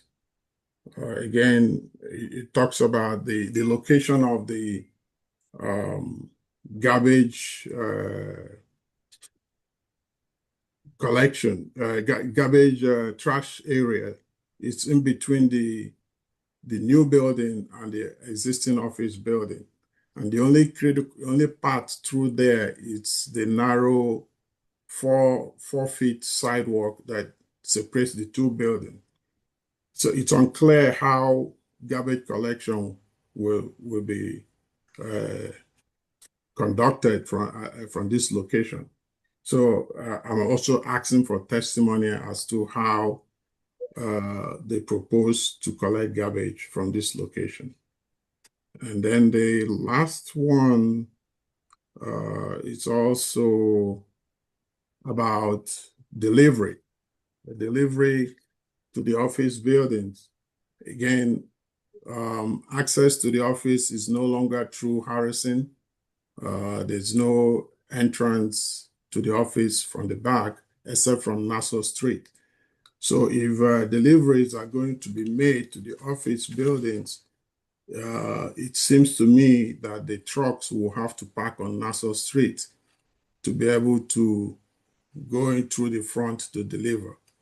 And my concern is that trucks are going to be parked on Nassau Street. Whether it's for 5 minutes, they jump out to go deliver. Some deliveries might be a little longer. I don't know how that is going to be addressed, or if they have a plan as to where deliveries will be made to the office. Also, that also pertains to maintenance trucks. If there's any kind of maintenance that's going to be done in that area where they will be parked to do all that. And then the final comment is really about the just design standard. I'm asking that the sidewalk, the minimum width of 5 feet be provided for new sidewalks. Right now, they're showing 4 feet. That's all. I'm ready to take any questions. I have a question. Yes. Please. Going back to site plan review number 6. Yes. When you say accessible path, and when you use the word accessibility, are you, I think what you're saying is wheelchair. for anybody. Oh, okay. That's what I wasn't sure if you were saying it's not possible for anyone to get in, or whether it No. was handicap accessibility. Yeah, Okay. when we talk about accessibility, it's more of a handicap. Got it. Right. Well, that's not good, but it's if nobody could get in, that would be something we want to address for sure. Right. Yes. I have a quick question too, Sure. if I might. You just mentioned deliveries to the front building. How would deliveries to the apartments be done? Well, yeah, if anything, there's a 7-space parking lot for the apartments. So they can still use that to deliver to the apartments because within their parking lot. Okay. And then they might have to back out onto Harrison Street when they are done. Yes. Okay, thank you. I have Any a other- question. Yes, certainly. Yeah, number 5 of the traffic impact, speaking about the leading pedestrian interval signal. I just wanted to comment. I guess this is a matter that gets taken up ultimately by who, if a signal change is to happen there. I'm curious about that because of the statement, we're not aware of any safety concerns at this intersection. I have been there on 2 occasions when pedestrians were hit there, and emergency services called specifically, at this Harrison-Nassau intersection. So the the leading pedestrian interval is typically used when you have high volume of pedestrians and they don't have enough time to cross the road. So you give them a lead phase. So you pass a lot of pedestrians before you start releasing the vehicles. But based on the counts and the data they have from the analysis, there's very low pedestrian crossings there. It's not a high volume pedestrian. So they can still cross using the typical walk and don't walk light without changing the system to give you a lead pedestrian interval. And in any case, Nassau Street is a DOT, is a state road. Okay. So NJ DOT will have to approve any changes to the signal. Okay. Not something the municipality can do by itself. Got it. Thank you. Any other questions? Okay, thank you very much. Thank you. And we'll Okay. make Mr. Anasiki's letter on DB7. Okay. Well, we've gone through our presentations, basically. We should start the applicant's presentation. Mr. Tar, will you be starting it? I will. Can we take 5 minutes, Steve? We can. Okay, it is 9:13. We'll reconnect at 9:18. Hey, Claudia, Yes. I was thinking Clifford Zink and Kathy Knight and Don Denny are with Save Jugtown, and we were going to have them speak right after us. Could they be elevated if you can find them? Sure. So there's Clifford Sink. Clifford Zink, Kathy Knight, Knight, and Donald Denny, Denny.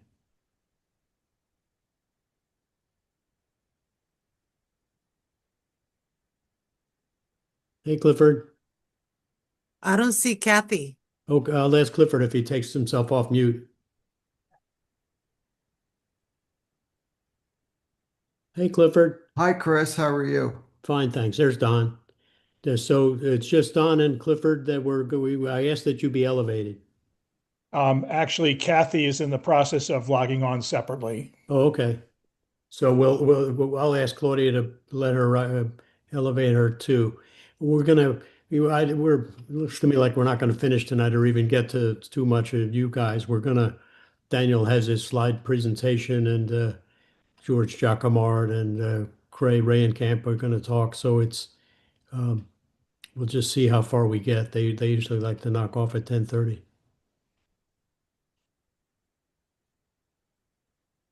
Okay.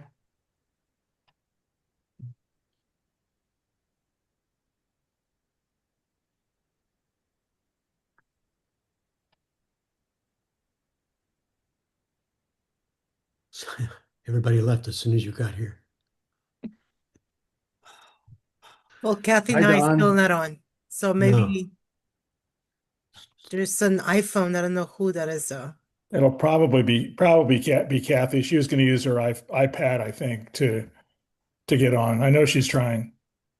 I'm gonna get a glass of water.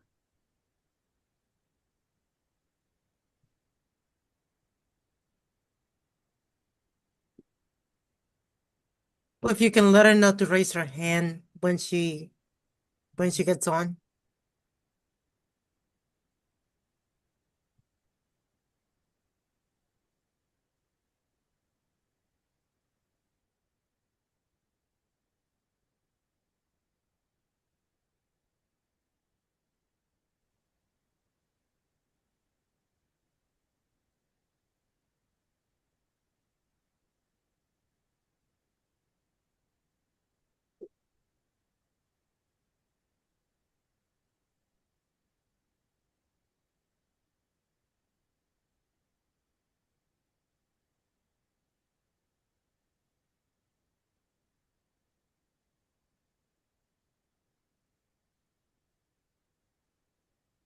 Yeah. No, nowhere They near. did. Nope. Okay. Well, but they haven't seen yours yet. You always get frustrated when they don't even know who's next door or how many trees there are. You just got to get your presentation on. I know, but it's been this way your whole lifetime. It's not going to change. Yes, you're not on mute.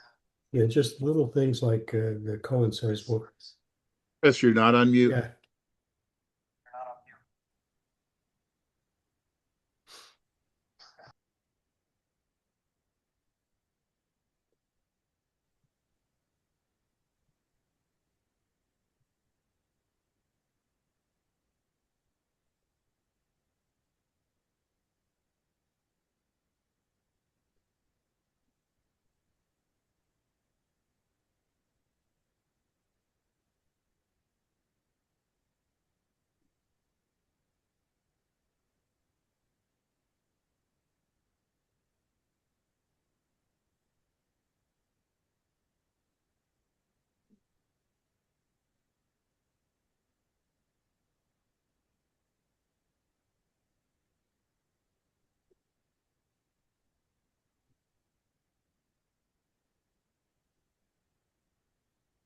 Okay, it's 9:18.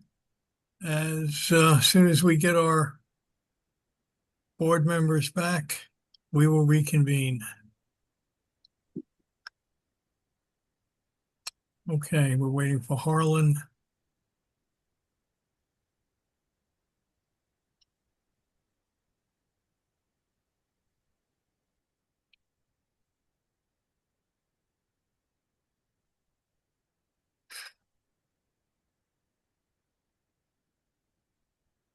Okay, all right. Mr. Tar. Thank you, Mr. Chairman. As I mentioned when we got started, we've got 4 witnesses. I think we can save some time by getting them all sworn at once.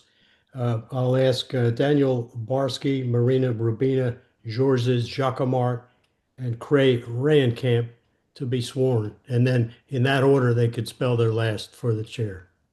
Okay. All right, so Mr. Ryan Camp, Ms. Rabina, Mr. Jacques Mar, and Mr. Barsky. Do you all swear or affirm that your testimony this evening will be truthful? Do. Yes. Thank So, you. Daniel, you start, spell your last. Barsky. Marina, Rubina. Georges, Jacquemart.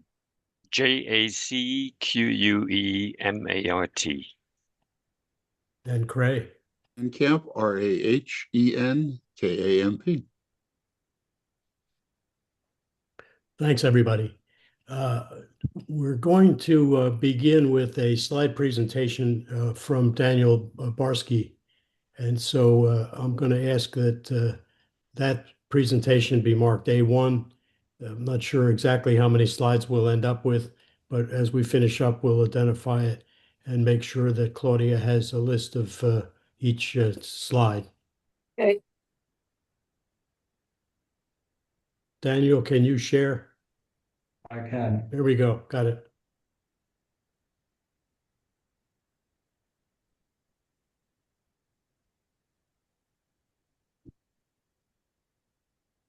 All right. Hello. Good evening.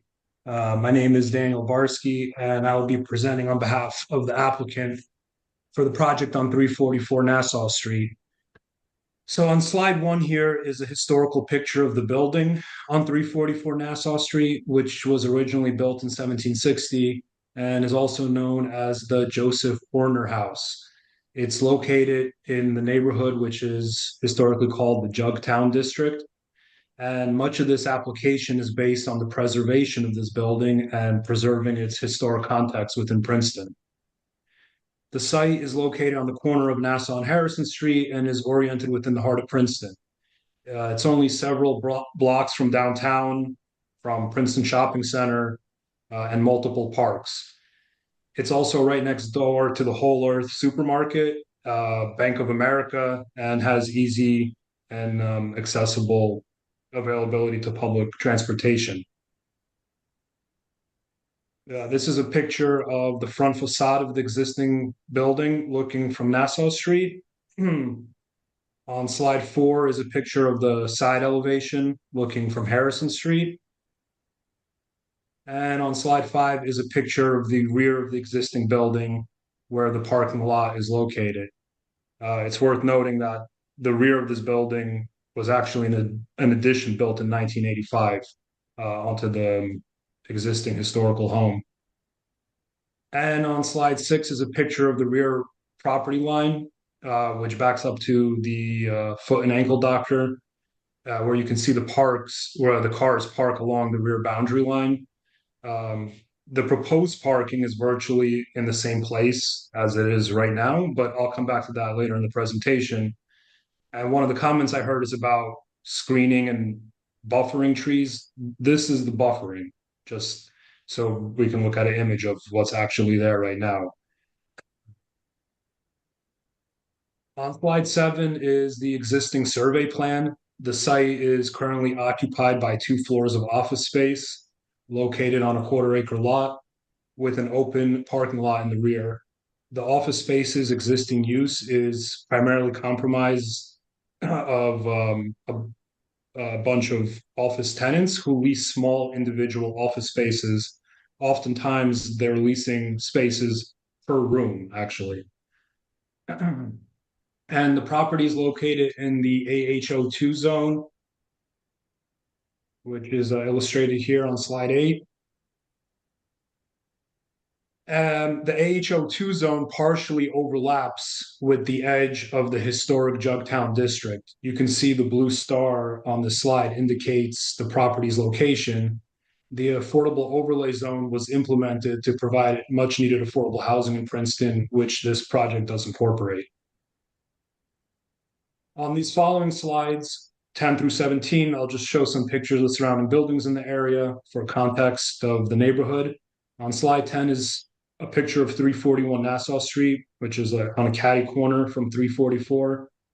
I included a reference to building height for some of the existing buildings to illustrate the rationale behind the design of our proposed new building, which I'll cover a little bit later on. This is the rear of the same building on 341 Nassau Street. 338 Nassau Street, which is looking across Harrison Street from our location. 342 Nassau Street, right next door. 350 Nassau Street is the neighboring property, the Weichert building. And 345 Nassau Street is directly across the street where Remax currently resides. 14 North Harrison Street is across the street on Harrison, just one lot down. And the foot and ankle doctor on 11 North Harrison Street, which is directly in the rear. So I don't want to upset my friends at HPC and neighbors by bringing up past application, but it's important that I give the history behind the approval process on this site. Over a year ago, I was in front of HPC presenting a proposal for a 4-story, 45-foot high, 16,000 square foot addition. The proposal was to attach this addition onto the rear of the existing building over the parking lot. Here's a rendering of what that looked like. To be clear, this rendering on slide 17 is not what we are proposing today, today's zoning board meeting. And that's because we heard from HPC and many of the neighbors, led by the Save Jugtown group, about their displeasure with the proposal. The consensus from the community was that this previous proposal was not consistent with the historical district and neighborhood, specifically in terms of scale and massing. Most importantly, attaching a new building to the existing Horner House was a major concern in preservation of the historical significance of this site. The previous proposal, the previous design proposed 15 units among 4 stories in a much larger building, than in my newly revised proposal. But it's critical to note that this previous proposal was conforming to zoning in all respects. It met all the criteria for a fully conforming application after it went through the municipality's completeness process. Moving forward with this previous proposal would mean that I wouldn't have to come here tonight in front of the zoning board for any relief. However, after hearing feedback from HPC and my neighbors, instead of plowing forward with a fully compliant application, we decided to revise our proposal with the help and collaboration of Save Jugtown leadership to propose a new building that is more in line with the neighborhood and better preserves the historic streetscape. Now, on slide 22 is our revised building proposal that we're here today to hopefully get approval from the zoning board for. This new design proposes a freestanding building, totally independent and detached from the existing historical Horner House. There will be no demolition or disruption to the existing building. The height has been significantly reduced to 37 feet and only 3 stories. And this proposed building is significantly smaller in scale. It has 1/3 the amount of square feet and 1/3 the amount of units, 10 instead of 15. It's visually compatible within its relationship to the neighborhood and does not detract from the neighborhood's historical elements. Thanks to collaborating with our neighbors and HPC, we were able to come up with a plan that has been overwhelmingly well received by HPC and the surrounding neighbors. We feel this new design complements and preserves the existing historical building and providing an aesthetic improvement to the gateway of Princeton. So this new proposal has 10 residential units. 2 or 20% of them will be allocated to the affordable housing obligation. The existing building, the existing Horner House, is to remain under its existing use as a commercial space. And the following slides show 2D elevations from each side of the newly proposed buildings. This is the west elevation facing Harrison Street. The new building proposes Pella Lifestyle aluminum clad casement windows with lower window panels to mimic the same casing dimensions as on the exterior facing doors. Juliet balconies are proposed on the north, south, and west elevations. An exterior acrylic stucco is proposed for the new building with the color to match the existing Horner House. The simple design is meant to distinguish this building from the historical Horner House, but still complement the historic nature of the site and of the neighborhood. Reducing the scale and massing of the building, along with its simple design, allows this proposed building to nestle into the site without greatly detracting from the Horner House. Again, critical to the design was to have it freestanding and totally separate from the existing building. And on slide 24 is the south elevation, which faces the existing building on 344 Nassau. The north elevation, which faces the foot and ankle doctor. And the east elevation, which faces Weicker. On slide 28 is a cross-section of the building floors and height. So we're proposing a 35-foot assembly with a 1-foot parapet, totaling 36 feet, reducing the height from the original 45-foot high compliant application was important in establishing compatibility with the neighborhood. And as illustrated earlier, the height is in keeping with other buildings within the immediate vicinity. And this reduced height and scale ensures that from Nassau Street, the new building will not be seen from either side of the road as depicted in this sightline drawing. So standing on the sidewalk closest to the building and on the opposite side of Nassau. The floor plans are relatively simple. There is access to a lobby from both the parking lot and the walkway. The building will be comprised of 9 2-bedroom apartments and 1 3-bedroom apartment, which is to be deeded for the affordable obligation. and 2 of these apartments are located here on the ground floor. There's a walk-up stairway and 4 more units on the second floor, and then 4 more on the third. The second and third floor layouts are identical, so these are repeats for second and third floor. And there's a proposed flat roof with a parapet where condensers will be located. They're located in the middle of the span, so they won't be disruptive to the street and won't be visible.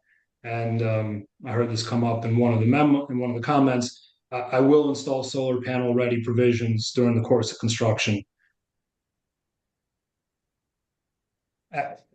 And this revised plan, as we heard from the chairman, was encouraged and later approved by HPC. The redesign, again, was coordinated with Save Jugtown leaderships, our neighbors, and found to be compatible and aesthetically appropriate. Separating the new from the old, not disturbing the historic corner house in any way, and reducing the scale and massing of the new building was an essential component of this compromise that HPC voted to approve.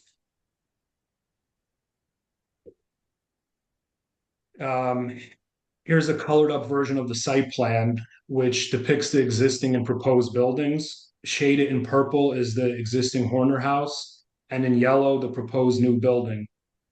Again, with no attachments or demolition proposed. Totally preserving the existing building and providing a separation buffer was critical. There is a 5-foot to 10-foot separation between old and new, with a walkway connecting the 2 buildings to the sidewalk on Harrison Street. The darker yellow shading is the first floor footprint of the new building, and the lighter shaded yellow is the second and third floor overhang. The parking lot is mostly covered by the new building, which includes 7 parking stalls.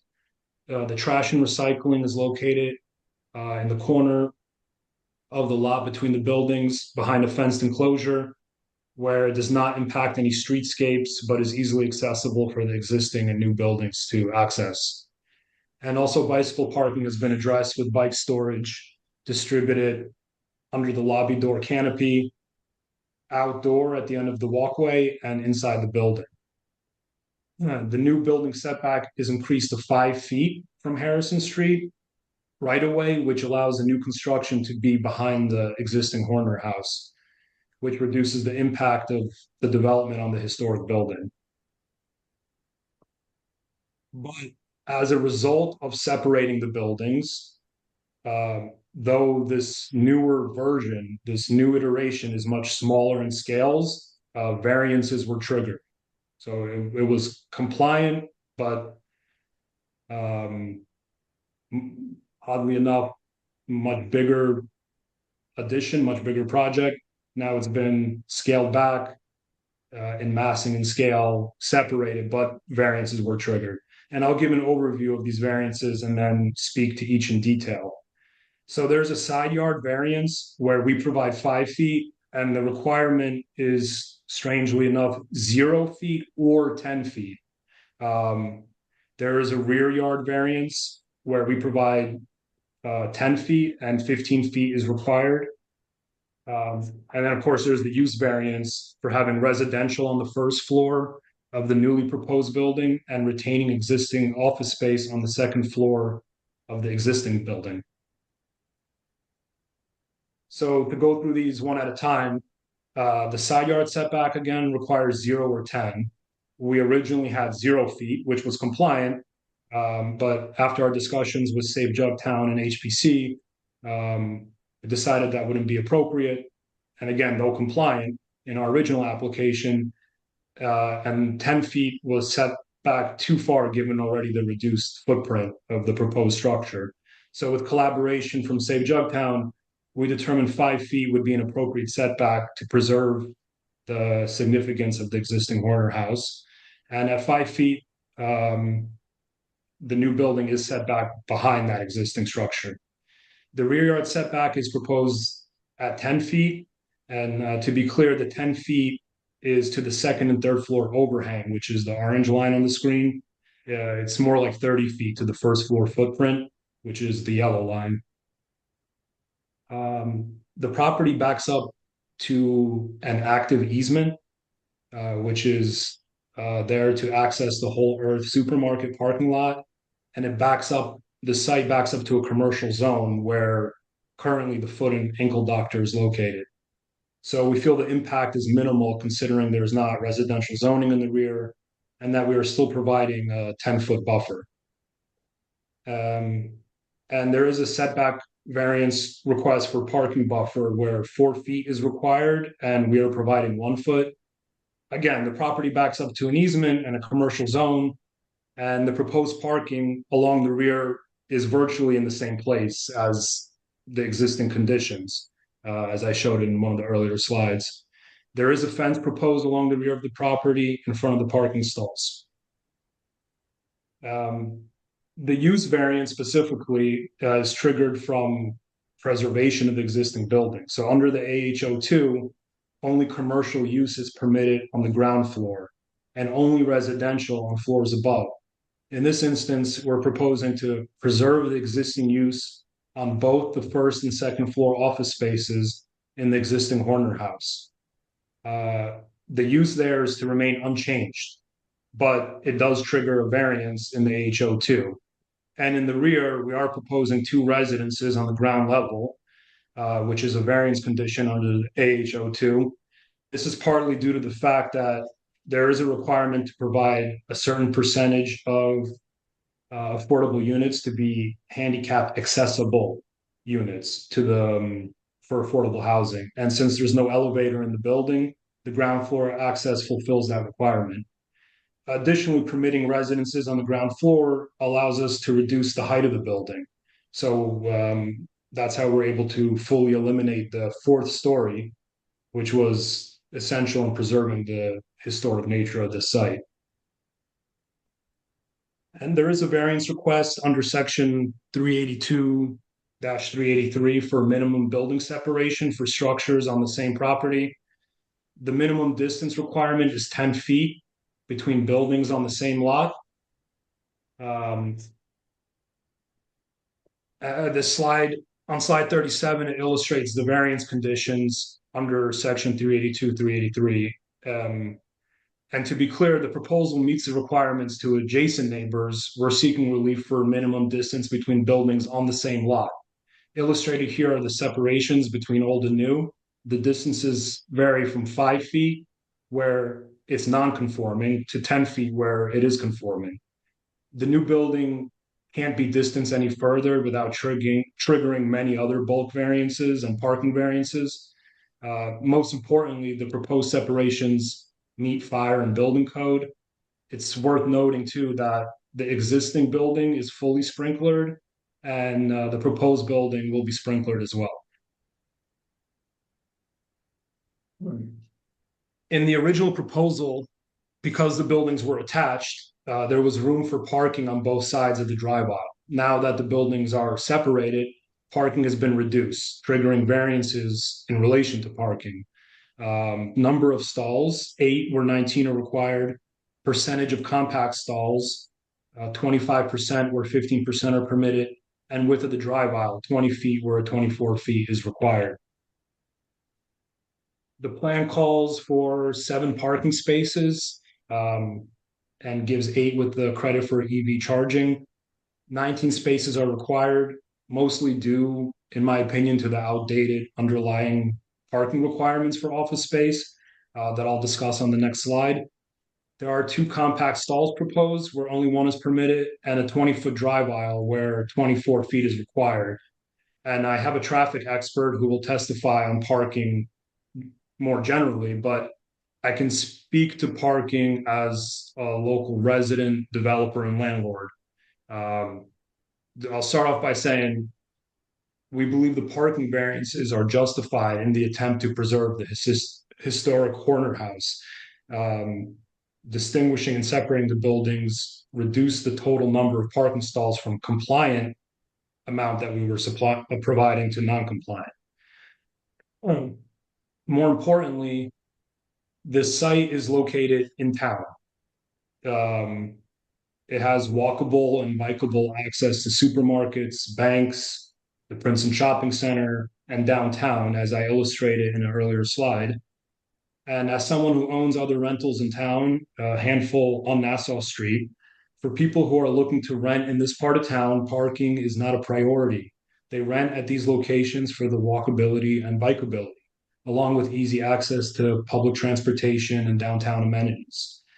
We have buildings down the street with zero parking, on-site or off-site, for almost identical two-bedroom units. These units are sought out by people who do not have a car and enjoy the benefit of renting at a discounted rate due to that fact. That also includes commercial space. Garden State Tile, for instance, located on 205 Nassau Street, rents the whole first floor from us with no parking.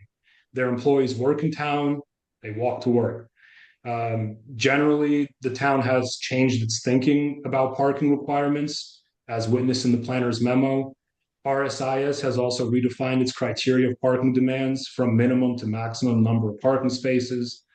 This is because typically the market will determine the demand for rentals that do not provide parking, and landlords just simply adjust their rates to fill units. This, of course, is true and results in cheaper rents for people who will be walking, biking, and using public transport. The existing office space is currently being rented out per room.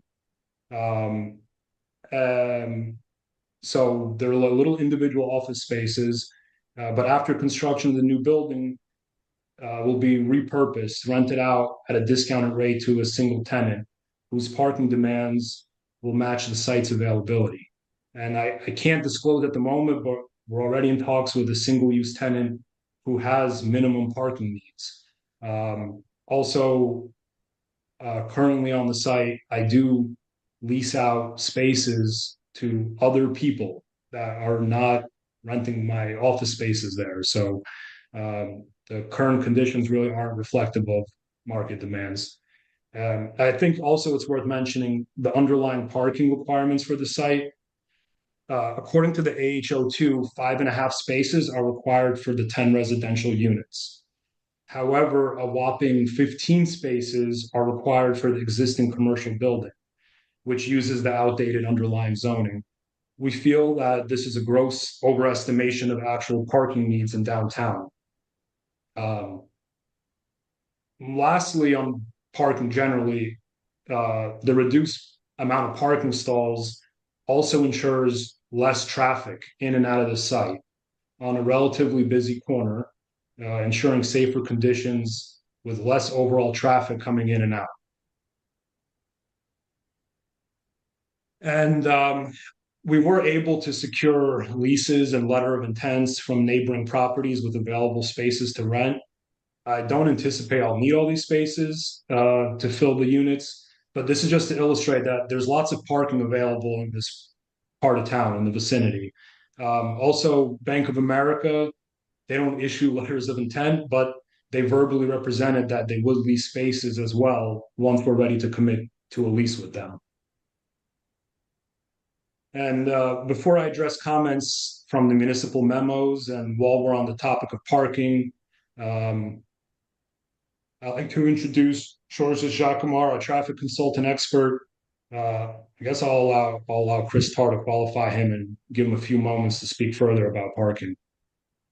Thank you, Daniel. George, you've testified in Princeton many times, but just for those members of the board and the public who aren't aware, I'm going to read from your resume. You are a New Jersey professional planner. You're a professional engineer in California, New Jersey, and New York. You have a Master of Science degree in urban planning from Stanford University. Interestingly, you've been a consultant to Princeton University on parking and traffic matters since 1988. You've worked on projects such as Arts and Transit, the Lake Campus, and a separate project for Palmer Square traffic modifications. I believe that you could be called the father of the roundabouts that exist on Faculty Road. Well, I think Mr. Tarr, we'll accept Mr. Jacquemart as an expert in his field.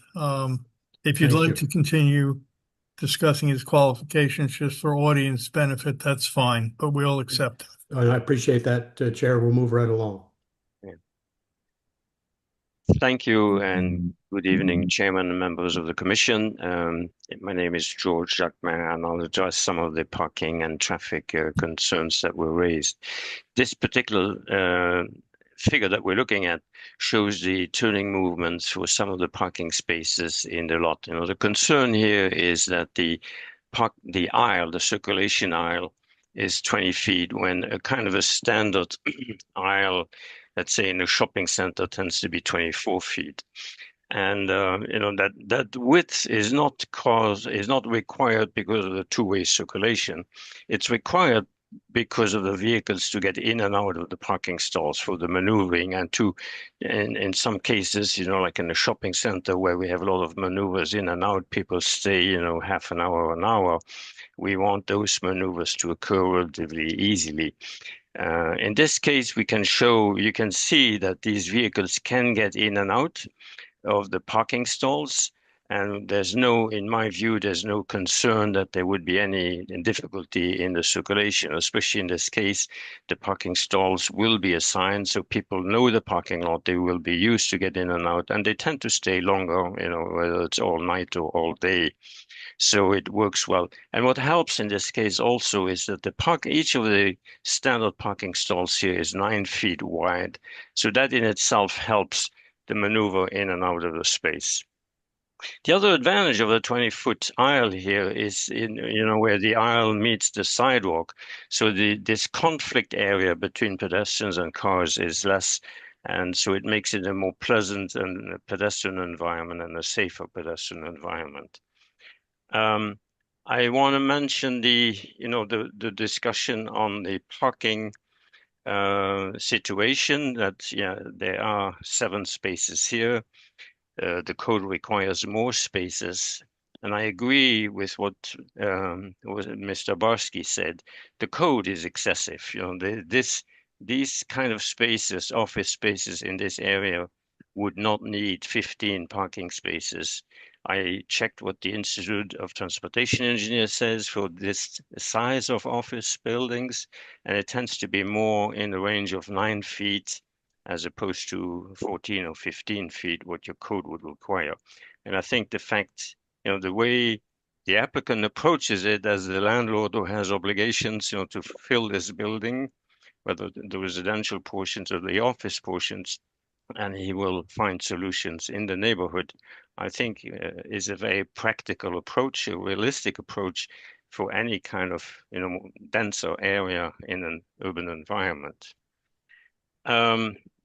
I want to mention also the left turn prohibition. I think Mr. Anosike suggested today there's a 24/7 left turn prohibition, and that can stay, but I agree with Mr. Anosike. It could be changed to just peak hours.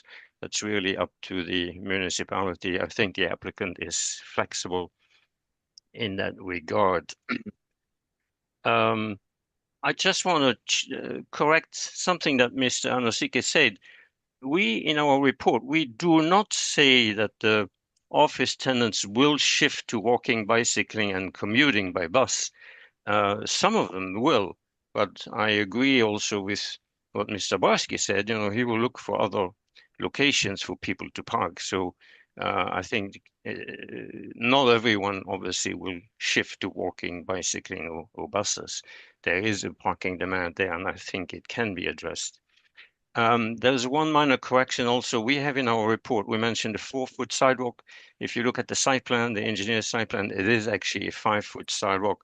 It's a sidewalk that's substantially better than what's there today. Today, if you look at the photo of the existing sidewalk, there's a utility pole in the middle. It's not even, I think, there's not enough room for a person in a wheelchair to pass there.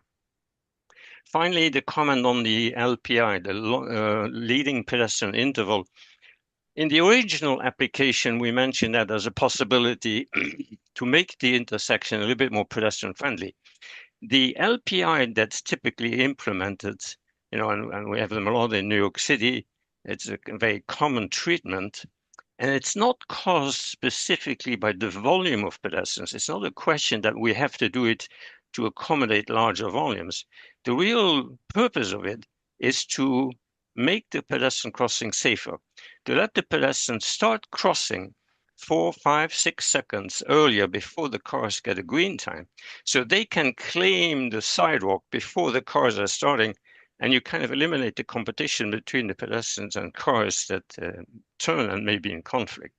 So it's seen as a very good alternative to what we call sometimes the exclusive pedestrian phase, where all cars would be stopped and the pedestrians have a completely protected phase. So that's just a comment in regards to what was mentioned earlier, and it is up to New Jersey DOT to implement it. I think that's all my presentation. I'll be happy to answer any questions that you may have.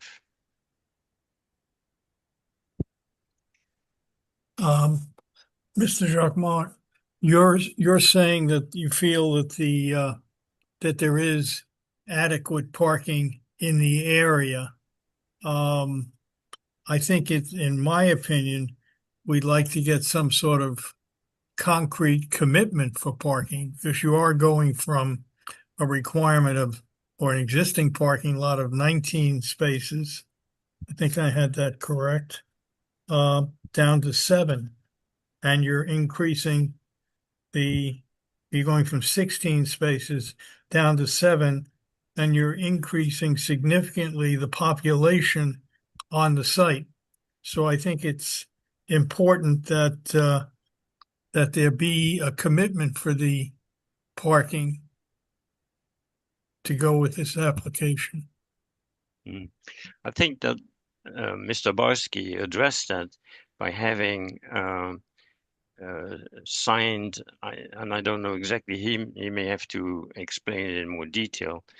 He did show, I think, 3 agreements with neighboring properties that seem to be prepared to accommodate some of the parking demand. Well, I guess we'll see when he submits those to us formally as part of the application. I think that was in his presentation, one of the slides preceding the slide that we're looking at. Okay. yes, Well, I haven't seen anything come before us other than what he showed us in the slide. So I'd like to see something more formal. Okay. Chairman, Yes. Nathan Foot has his hand raised. Yes, please. Yes, sorry, I apologize. I'm not sure what the procedure is for the zoning board, whether I should jump in or raise my hand. So thank you, Derek. Yeah, I just want to echo, Mr. Chairman, what you mentioned. You know, a couple of things. First of all, obviously parking agreements displayed on a screen, nice, but I think we do need to review what those agreements actually say. It can't just be, a few seconds on a screen. Now, whether that's part of an approval process or whether that needs to be formal before an approval, that's up to the board's discretion. But the other thing about it, I don't know if it's possible to bring up a map right now. Again, I wasn't able to jot down what those addresses were. But again, there is this large site next to it that is going to be, or at least is slated to be, an affordable housing development site. And if those are the properties that are being presented, that was probably going to present a problem later on down the line. And so we just want to get ahead of any of that before it does become an issue.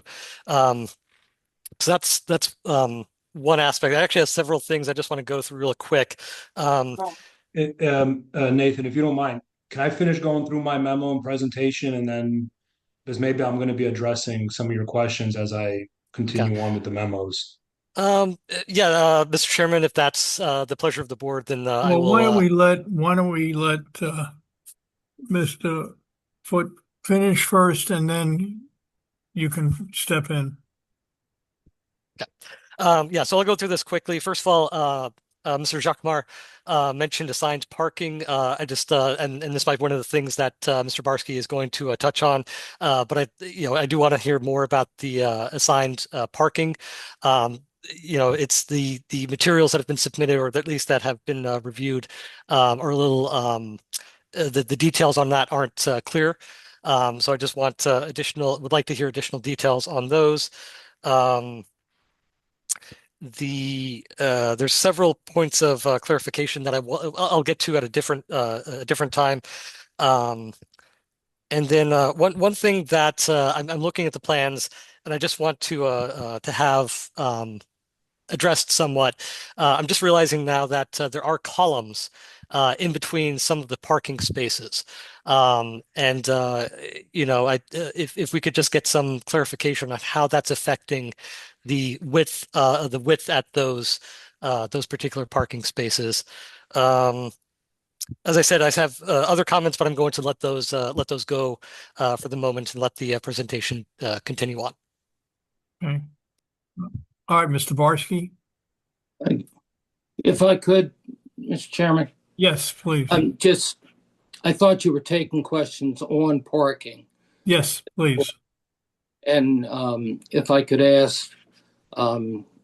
Barsky, because I may have missed it, I may not have. I didn't. Regarding the office tenants, I didn't hear you, but maybe I just was thinking of something else at the time. Say that they will not be provided parking on the parking lot. Is that still the case? No, I didn't say that. I actually, a little bit later on, I talk about how I intend to distribute the parking. Oh, on okay. one of the memo comments. Yeah. Okay, I didn't miss. Okay. Yeah. Okay, Mr. Barsky, did you want to make a comment? I'll go through the memo items, the comments from the reports, and maybe some of your questions will be answered through these. So from the zoning engineering memo, stormwater management is not required for this development. The current standard for dry well should be applied for the relocated dry well, and only stormwater runoff from the roof shall be directed to the dry well. I reviewed this with my civil engineer. It's a little bit of a challenge for us. Well, excuse me for a second. Yeah. I think actually we were talking about traffic and parking. And I assume you're going to have your civil engineer make a presentation? No, he's in an emergency. He's not able to make it tonight. Well, I mean, I don't think we're going to finish tonight, but were you planning on having him present? No. I'm sorry? No, he doesn't have any slides or, I mean, if there's specific questions for him, we can ask him at the next meeting. Well, I mean, it's not up to us to ask him questions. It's up to him to make a presentation, and then based on his presentation, we would respond. So I think given the nature of this application, it's a good idea if he presented. So it's your call, but I think it's important. I mean, we're looking at the circulation through the site dimensionally. You're bringing up issues with regard to drainage. There's access to the adjacent properties. So it's probably not a bad idea to have the civil engineer make a presentation. But again, your decision.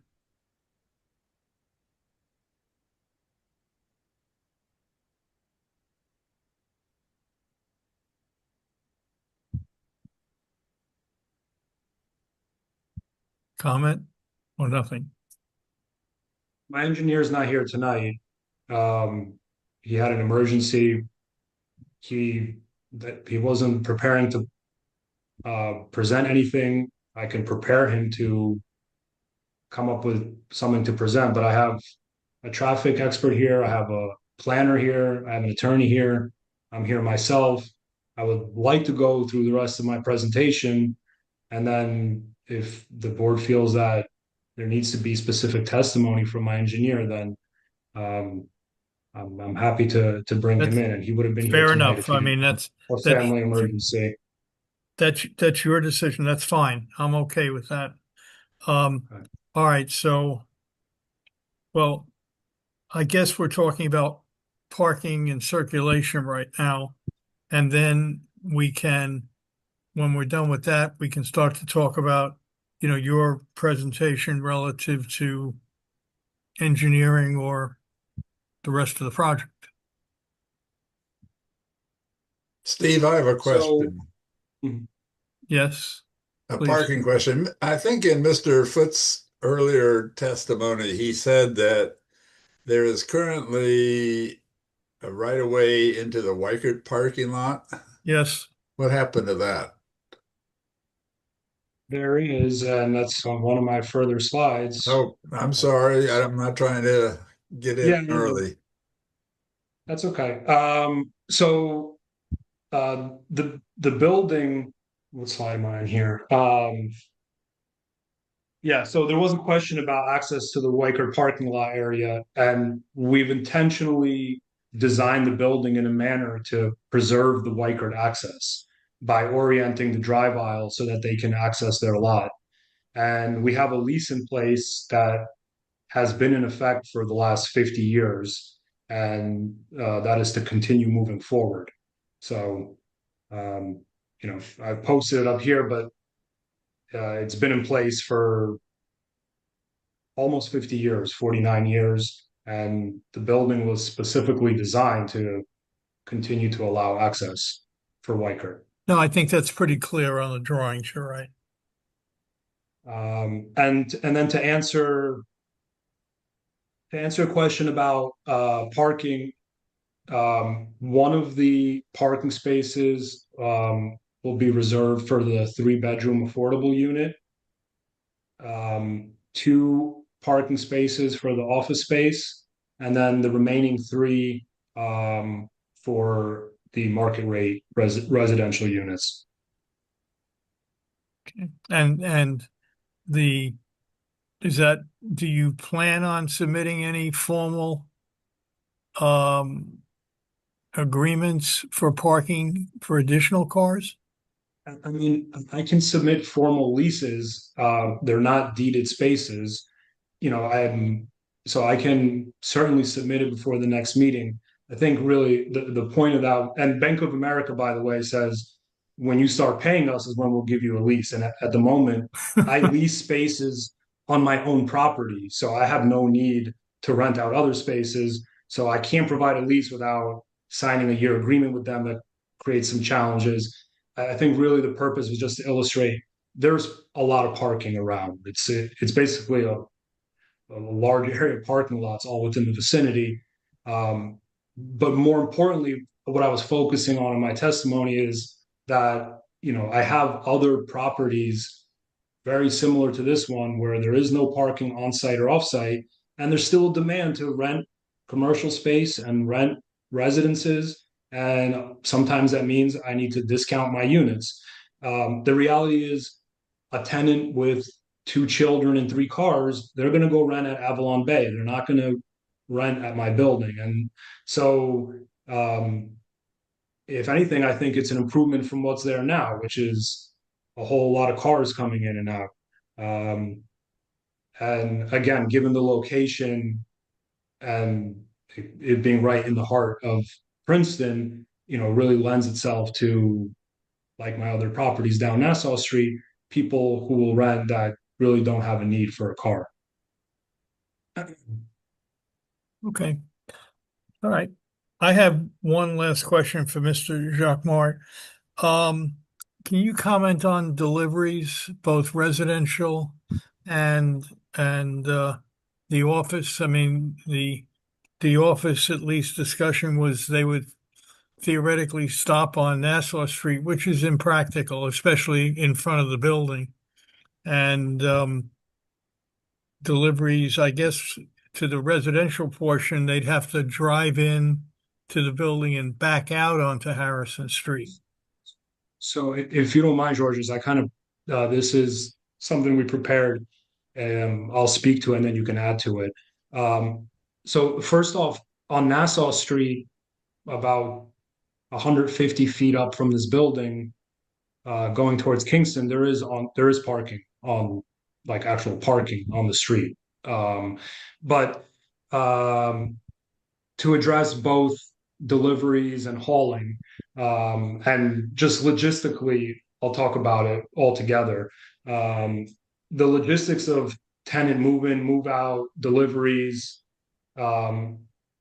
on other similar properties downtown and busier areas, we've dealt with these kind of overall building logistics through management coordination and communication. So in everyone's lease, we provide a guideline to move in and move out time slots that are in off-peak traffic hours.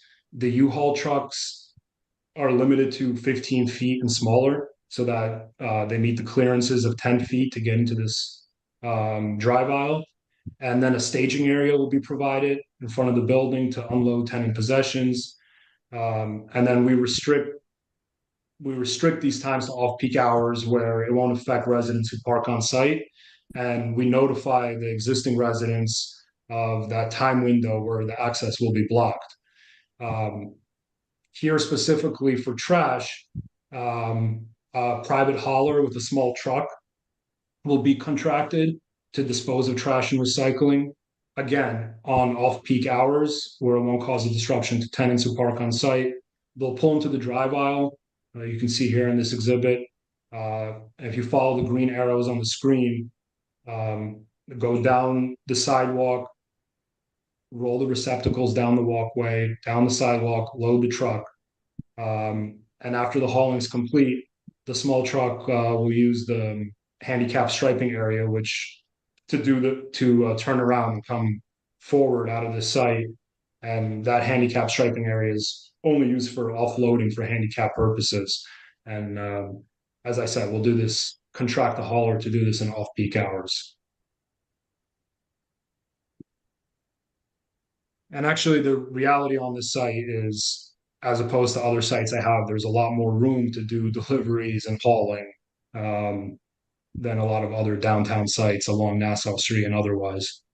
But this is the way we anticipated to deal with that. And because we're contracting a private hauler, we can dictate the requirements of pickup times and, size of garbage trucks and all the rest.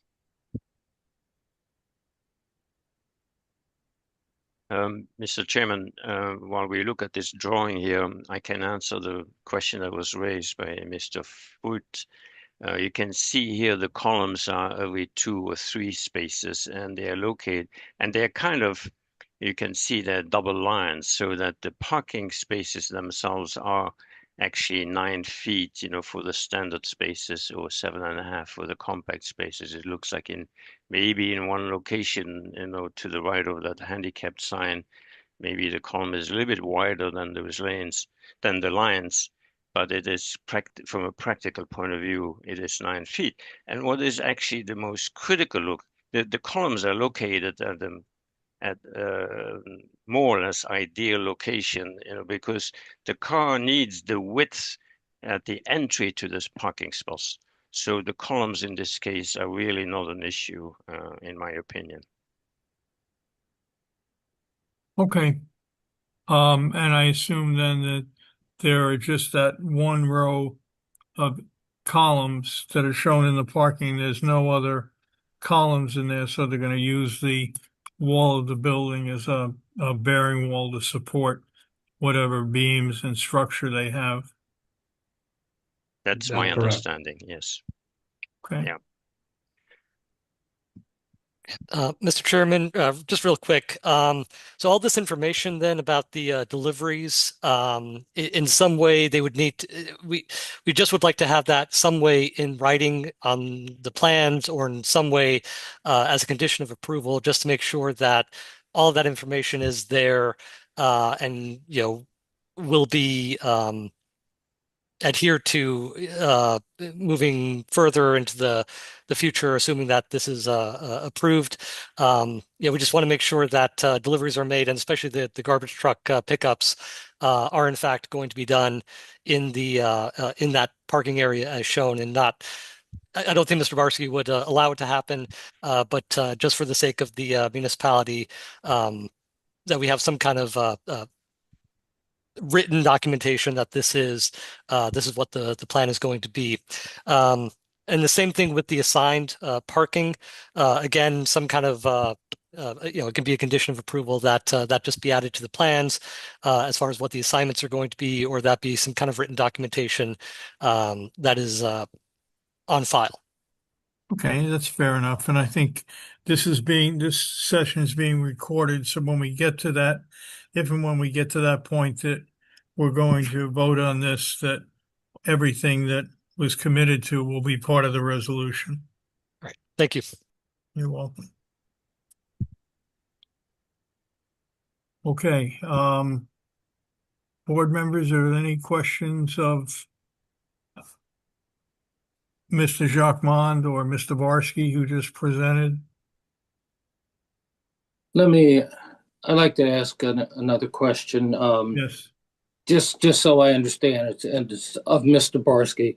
So your affordables, you're assigning one space to the 3-bedroom unit, and the other affordable unit is the 2-bedroom, or is the 1-bedroom you're proposing? It's the 2-bedroom. 2-bedroom. Okay. Fine, thanks. I just wanted to make sure I understood what the mix would be. Mr. Barsky, are we going to get a presentation of the reconfiguration of the first floor to show the 3-bedroom unit? Yes, I have it on one of my slides. Okay. All right. Thank you. All right. Mr. Chairman, I see Mr. Anasike has his electronic hand up. Okay. Yeah, we still have the screen. If you can take down the screen, we can see everybody. We're not You done want me with to the stop slides sharing? yet. We're not done with the slides yet, Mr. Chairman. Okay, so let's, Mr. Anasike, if you'd like to ask your question. Yes, yes. If you could put up that slide again on trash bin removal. So one of the comments I made was with regards to access to the wildcat parking spaces. The two, if you will call it, eastmost parking. Yeah, just stay back on that. Right. This is a new Okay. slide. Okay. If you want me, I can comment on them. So Yeah, we look. sure. So there you can see roughly 5 spaces in that parking lot: A, B, C, D, and E. The ones that are more difficult, the most difficult to get in and out, are D and E.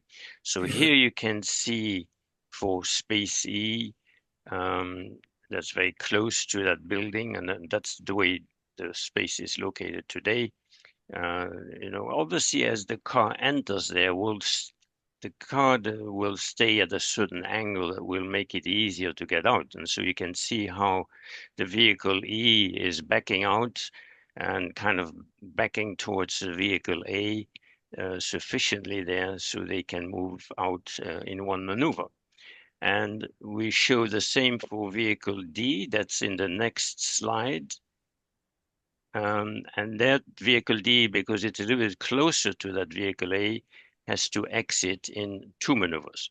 So obviously that depends a little bit on the size of the vehicle, the ability of the driver, but it does show that space D can get in 1 maneuver and can get out in 2 maneuvers.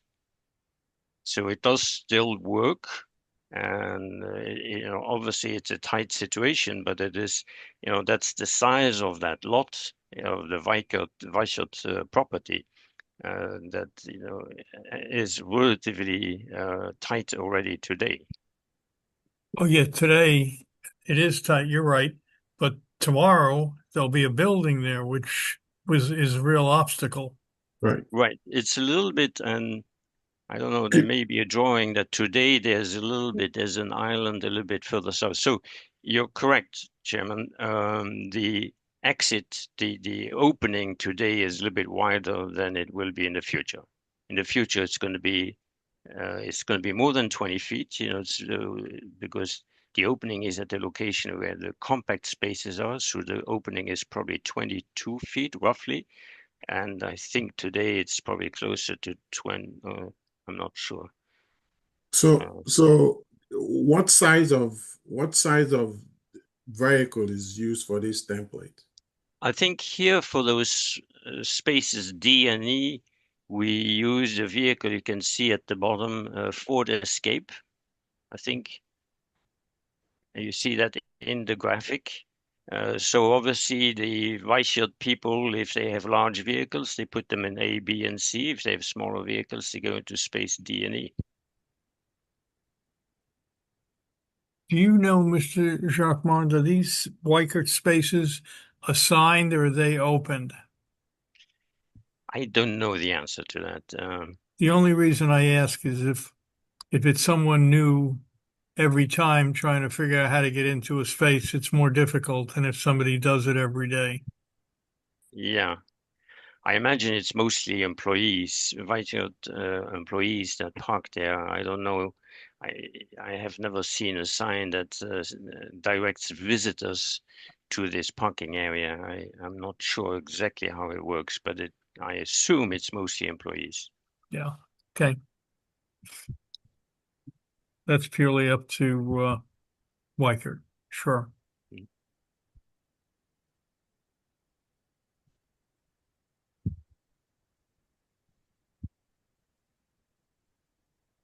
Any other questions?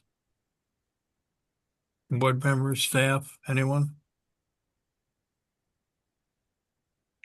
Okay, Mr. Tar, you have the floor. Mr. Chair, I think that Mr. Barsky is not done with his slide presentation. So I think he's up to slide 44. Yeah. Correct. Okay. Now, based on the discussions with the chairman, if there are any of these that are truly engineering in nature, we could skip over them and have Mr. Kamalik speak at the next hearing if that's the chairman's We'll see how preference. things progress and then Mr. Barsky can decide what he wants to do. Okay. Okay, well, so I'll go through the comments. While on-site stormwater management is not required for this development, the current standards for dry wells should be applied for the relocated dry well. And only stormwater runoff from the roof shall be directed to the dry well. And was speaking to James Klamalak, my civil engineer, he suggested to add this to the BMP manual as part of regular maintenance to inspect the dry well. Next comment was demonstrate why connections to the municipal stormwater sewer is not provided coming out of that dry well. Number one, it's not required, but more importantly, if I'm not mistaken, it's regulated by DOT and would require DOT permits, which we would really like to avoid. The site plan does not indicate how parking lot runoff is collected or treated. It's preferable that this runoff be treated prior to discharge the municipal stormwater. And so this is really just only a really small uncovered strip of parking at the northern boundary of the lot line, which is exposed. The roof runoff shall be pre-treated by leaf screens, diverters, roof washers. Okay. We'll do that. A drain is proposed in the area of the outdoor trash enclosure. Applicant should describe how this runoff is to be protected from organic waste spillage. And the same thing that's common practice now to add to a BMP manual as part of regular maintenance and inspections. And the municipality's planning improvements to Harrison Street. So the improvements to the sidewalk along the site should be coordinated with that project. Yes, of course, we'll do that. And the proposed sidewalks along North Harrison and Nassau Street are being widened to 5 feet. Princeton standard detail for sidewalk and driveway aprons should be incorporated into the drawings. Yes, okay. Applicant agrees to do that. The standard municipal sidewalk with 5 feet and is recommended that the sidewalk meet that standard. Okay. Applicant will do that. Additional canopy downlight fixtures should be provided at the ingress egress driveway. Okay, applicant will comply with that. Section T10B-204 requires each bicycle parking space to be accessible without another bicycle needed to move.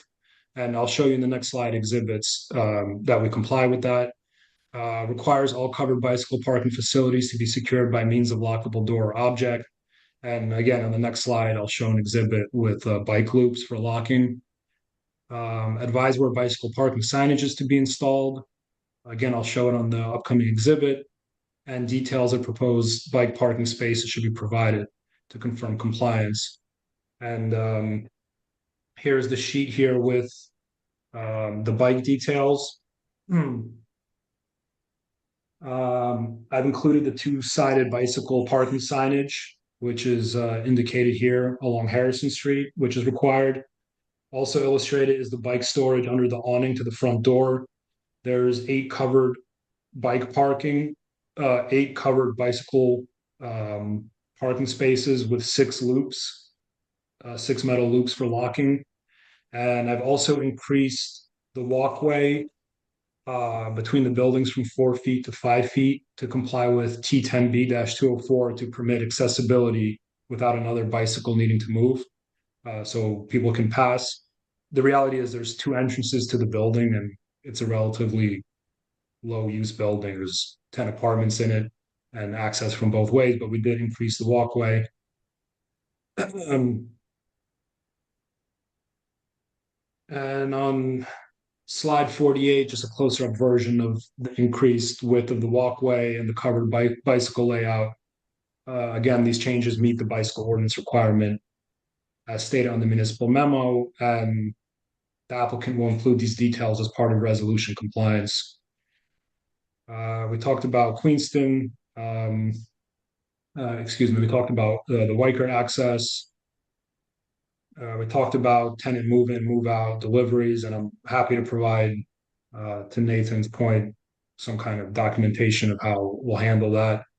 One of the comments was a booster pump may be required by the fire subcode official. If it's required, we'll supply it, of course. And I talked about disposals of waste here in this turning template of with the small truck of how trash is going to get in and out. For Dan Dobromilski's landscape memo, just we agreed to all the recommendations. Most of the trees on site are in bad shape, dead or invasive species, and we'll follow all his recommendations in his report. One caveat being that there's a recommendation to remove some invasive species behind 350 Nassau Street. It's on another property. I'm not able to take them down, but I'll certainly attempt to coordinate with the neighbors while the tree guy's there to have them removed. And many of the planning memos comments overlap with comments I just previously addressed, so I'll address the outstanding one. The parking area clearance is 10 feet high, so it's enough for a small U-Haul truck and standard size delivery trucks. On one of the existing elevations, I was missing the 2 chimneys on the existing building. Those chimneys are going to remain. There's going to be no change to the existing building whatsoever. There was a question about the first floor elevation facade material that it wasn't clear on the drawings. It is stucco. There was also a recommendation to install a plaque to recognize the historic nature of the Horner House, and I'm happy to do that, and I can coordinate that with HPC for what exactly it would say. I will provide solar-ready provisions on the flat roof. There was a question if there'll be washers and dryers in every unit, and there will be, including the affordable units. There was a question about transformer on the site, and the electric for the site is on an overhead network, so there's no ground level transformer that's needed. And lastly, we talked about the distribution of parking. So one space for the 3-bedroom affordable unit, 2 for office, and 3 for the market rate residences. Okay, I had one question. You said the exterior material on the first floor will be stucco. Yes, I correct. would suggest that under the building, the wall between the apartments and the parking be something more durable than stucco, because you have a 20-foot drive aisle as opposed to a 24. So there's a possibility that people will tap that wall when they try to back out or come in. I noted.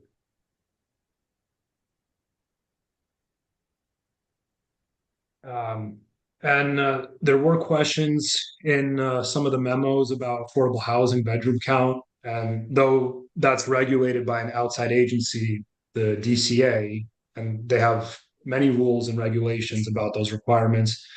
After reading the memos, we did include a 3-bedroom and 2-bedroom affordable unit.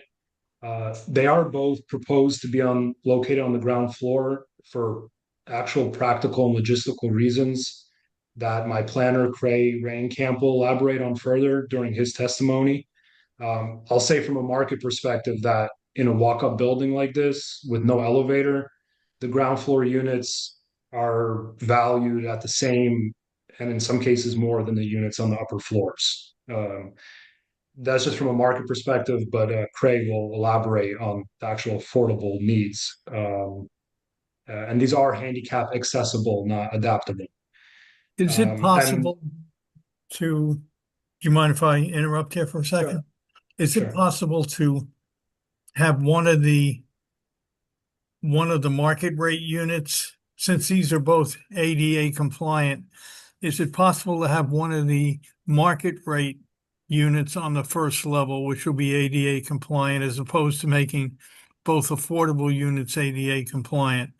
I mean, I'm sure there are people who don't income qualify for a low and mod unit that might be handicapped, and this is an opportunity to get a unit on the first level. So I think moving one of the affordables upstairs is a valid request. And the only other suggestion, we don't have much detail on the 3-bedroom, but generally the NJHMFA looks for a bath and a half on a 3-bedroom unit as opposed to 1 bathroom. So, well, I mean, we can certainly explore that, and moving the 2-bedroom upstairs, I'm not totally opposed to, and we can talk about that further. I like to hear Cray Rainkamp's testimony on why he believes that these are actually the right locations for him, but I'm certainly open to discuss that further. And actually, before I'm going to turn over the presentation to him in a moment, just quickly to provide a recap of this application. We came in over a year ago with a fully compliant zoning application. And the proposal, and so there was no variances, there was no reason to come to the zoning board, but the proposal was not well received by HBC and our neighbors. And since that time, we've collaborated with Save Jugtown leadership and made some significant concessions to the scope of the job. There's less units, it's much smaller, and there's some risk here, obviously, that I'm coming with variances as opposed to a compliant application. The new proposed building sits further from the street. It's much smaller, less amount of units, smaller in height, less in stories. We believe this revision is more simplified, and the size, style, configuration of the fenestrations is better related to the historic building and neighborhood.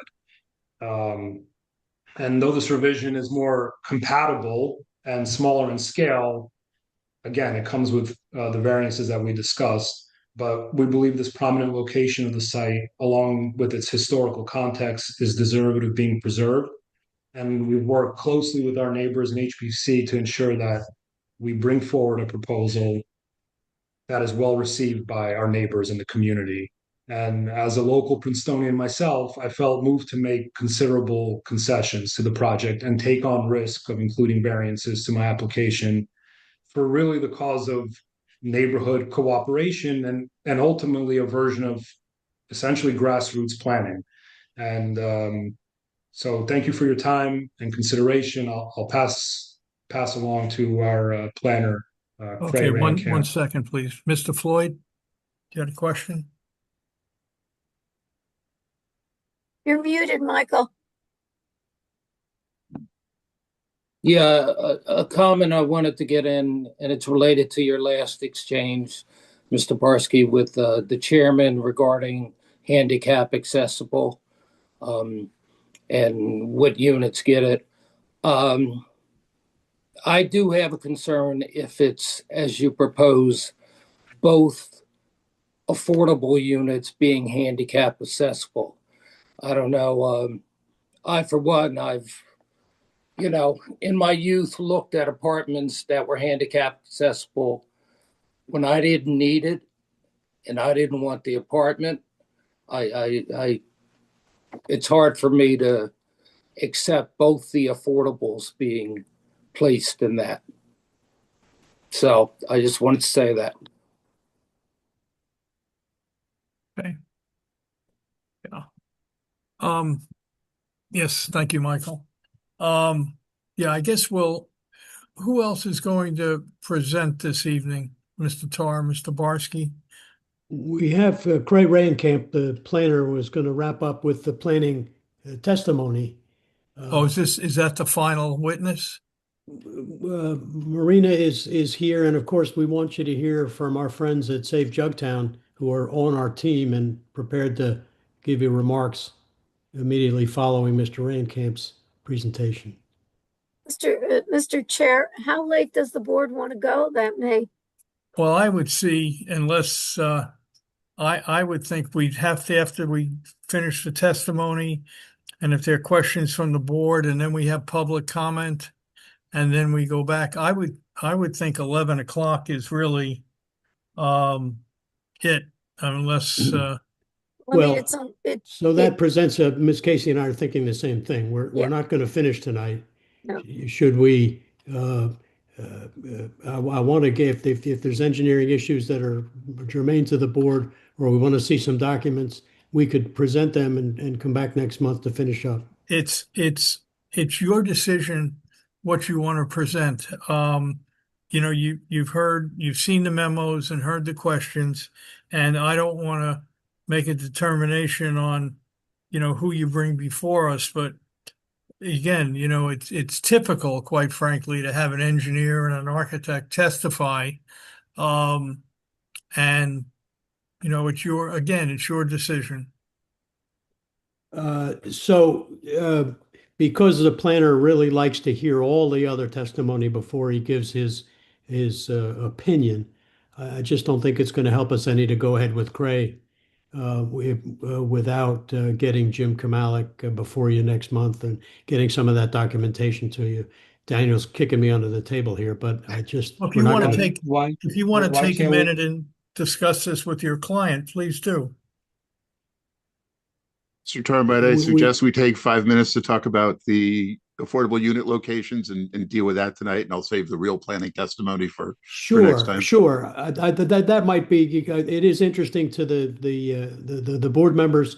Mr. Barsky's indicated a great deal of flexibility. Perhaps we could just talk about that issue of whether the two affordables be on the first floor or one should be upstairs, if the board's so interested in that topic. Okay. And Mr. Tar, since you have some of your I'll just say supporting testimony, do you want them to be able to speak tonight so that they don't need to come back? They love coming back. We're all friends and on the same team. Okay. I'm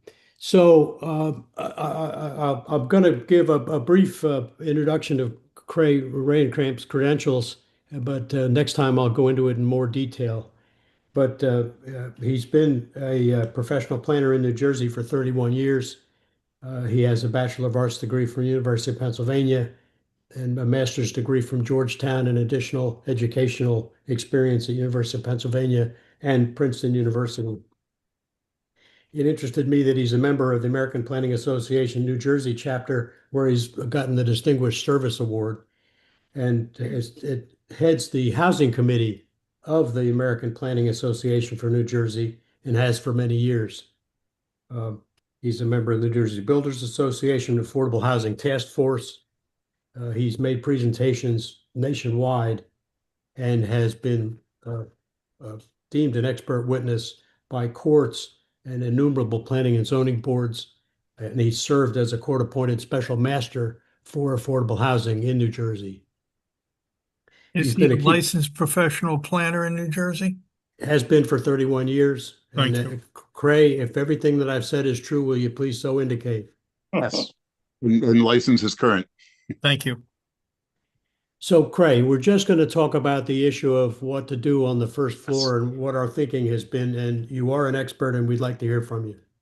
I just wanted to explain why we've done what we've done and give you some more facts and background behind it as you're working out what you would like to see ultimately with the project. One of the things that we have to realize about the population that we serve with the price restricted units is that they have certain demographic characteristics. The principal one is that well over 70% of the households are single parent families. There's a logic behind that. Obviously, if you have two incomes, you're far less likely to qualify. So we know, and the units are allocated by family size. So we know a 3-bedroom unit is always going to generate two children. We don't know the ages, but the units will be allocated so that there are two kids that are going to be in that 3-bedroom unit, which means hikes, bikes, prams, strollers, all of that accoutrement is going to be part of that unit. And because this is a walk-up building, there's no elevator. I think it's very important that that 3-bedroom unit be on the ground floor. I think it's meeting the demographics that we can expect realistically is going to occur in that unit. 2-bedroom units can have a child, but sometimes they don't. And this gets into the disabled and caregiver pairings, which is the second largest household formation type in the restricted units. And that can be the mother-daughter configuration that we see with an elderly mother and an adult daughter, or a married couple with one of them disabled with one income earner. And because that's a disabled population, obviously being on the ground floor in a walk-up building makes sense. So it was my recommendation that for the demographic reasons and who we're serving with these price restricted units, it made sense to put them on the ground floor. As Daniel said earlier, the ground floor units are actually valuable. There are lots of seniors. I'm one who would avoid stairs, and having that ground floor as a market rate unit is viable as well. So it's not that we're reluctant to say move the 2-bedroom up if that's where you want to go. We just recognize that means that there's a population in the restricted market that we're trying to serve that would not be serviced by these units because of the stairs. So that was the logic behind our choices, just so you understand it as you're considering how you would like to move forward. Okay. I understand that. I understand your logic relative to the 3-bedroom unit, and I agree with that, although the unit is very tight, at least what I can see in this very small drawing. But the 2-bedroom unit is going to have 3 windows in it. One's going to it'd be right on the drive aisle. The other is going to look directly over the trash, and the other is going to be separated from the adjacent building by 5 feet with a 4 or 5 foot walkway in front of it. So I don't think that's really an ideal unit. And, whether it's an affordable unit or a market rate unit, it's not an ideal unit, I think. And I still feel strongly about having only one affordable unit on the first floor and a fully accessible or fully adaptable unit capable of housing a person with disabilities on the first floor. As Daniel's already said, he's willing to do that. If I convince you to keep the third 3-bedroom unit on the ground floor, I'm happy. That's the real key. Yeah, but again, keep in mind that I think, again, it's hard to tell with a drawing this small, but I think a 3-bedroom unit would require a bath and a half. And when you look at that, it's, again, very hard to tell. When you look at what appears to be the kitchen, which is a row of cabinets opposite the bedrooms, that's a very, very small living room for potentially 4 to 5 people. The bath and a half standard that you're thinking about, Mr. Chairman, is an HMFA standard for projects that take state money. It is not a requirement for inclusionary housing in private developments. Okay. It's from a practical standpoint, it makes sense, but your decision. But again, like I said, I think that living room is very small, Yeah. for a family. Mr. Chairman, I also want to bring up because you've just piggybacking off of what you just said, I do have a concern about the size of that 3-bedroom and whether it is meeting not the HMFA requirements but the UHAC requirements regarding But if I unit may size. respond, we are a third round project, which is exempt from the current UHAC regulations as a third round project. And in the third round, we would not be held to the minimum bedroom size requirements that are in the fourth round regulations. If, on the other hand, you said this was a fourth round regulation, then we wouldn't need a 3-bedroom unit because there's the small project exemption. So it's either a 3-bedroom unit under the third round rules with smaller bedroom sizes, or it's a fourth round project, in which case we don't need a 3-bedroom unit. And You all can of go this either way. is, all of this is not, it's a zoning issue. I've just got to interject the fact that this is dealt with by other agencies than the zoning board. So that's fair, Mr. Tar, except, we still want to make sure that we are, we don't want this to come back and bite us. That's why we are asking about it at this We have to make sure it complies with the law. That's a given. Yep. But We will ensure compliance. Right. Absolutely. But we'll have to, on our side, group together and just make sure that fourth or third round, that question will need to get addressed and have that before. Well, it's AHO2, Let's do that and offline. AHO2 was a third round item. So we'll come back to that. And we now have plenty of time to make sure that we can present to the board facts that we both agree upon. Absolutely. The importance to end the discussion tonight. You've heard my logic. The chairman has indicated we'll move our 2-bedroom up, and we'll agree. We'll do that, and we'll be ready to present that next time. Okay, well, that was Mr. Nkep, I just have one question. So it's your testimony then that both affordable units do not need to be handicap accessible or adaptable? Because I'm assuming if units on the other than the ground floor in this building, it can't be accessible or handicap adaptable. Both ground floor units both have to be adaptable. And adaptable means that the floor area is there to convert a unit to use by someone in a wheelchair. There are certain. Okay, but if they can't get up there, Steve, then there's no elevator. I'm talking about the first floor units only. Ground floor.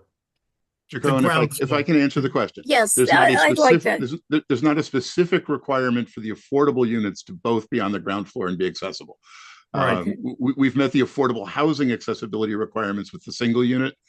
So we are able to move one of them up, and it would not be accessible, and that's okay under the affordable housing requirements. Okay.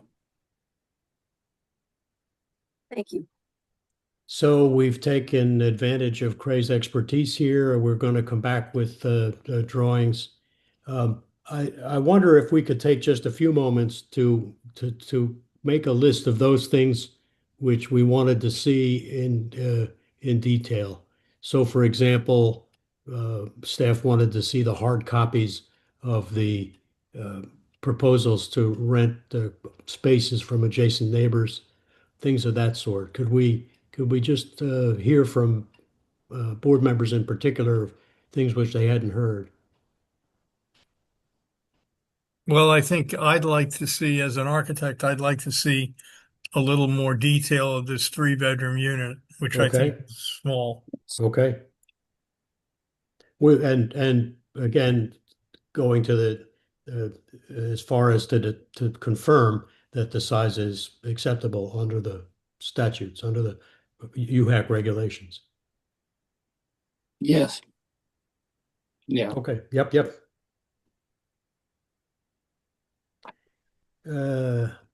Anything with respect to the landscaping? I think we had pretty clear consensus with Mr. Dobromelski's recommendations. Well, there is, with regard to landscaping, I don't think we discussed it in detail, but you've taken out all the screening to the adjacent building. And you put in a picket fence, which is open. So approaching this, driving up Harrison Street, you're going to be looking directly at the parking. Right now, it's a very nice landscape buffer, and that's going to disappear.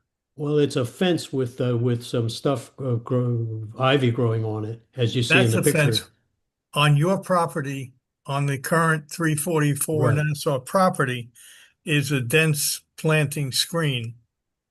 And all that's coming out, and a picket fence, which is opened, is going to be separating the two Okay, so properties. it's very helpful to the applicant to hear that a picket fence is certainly something that you're concerned about. They ought to come next month with a replacement fence, a different type of fence. Well, something, personally, I'd like to see landscaping, but it's your decision.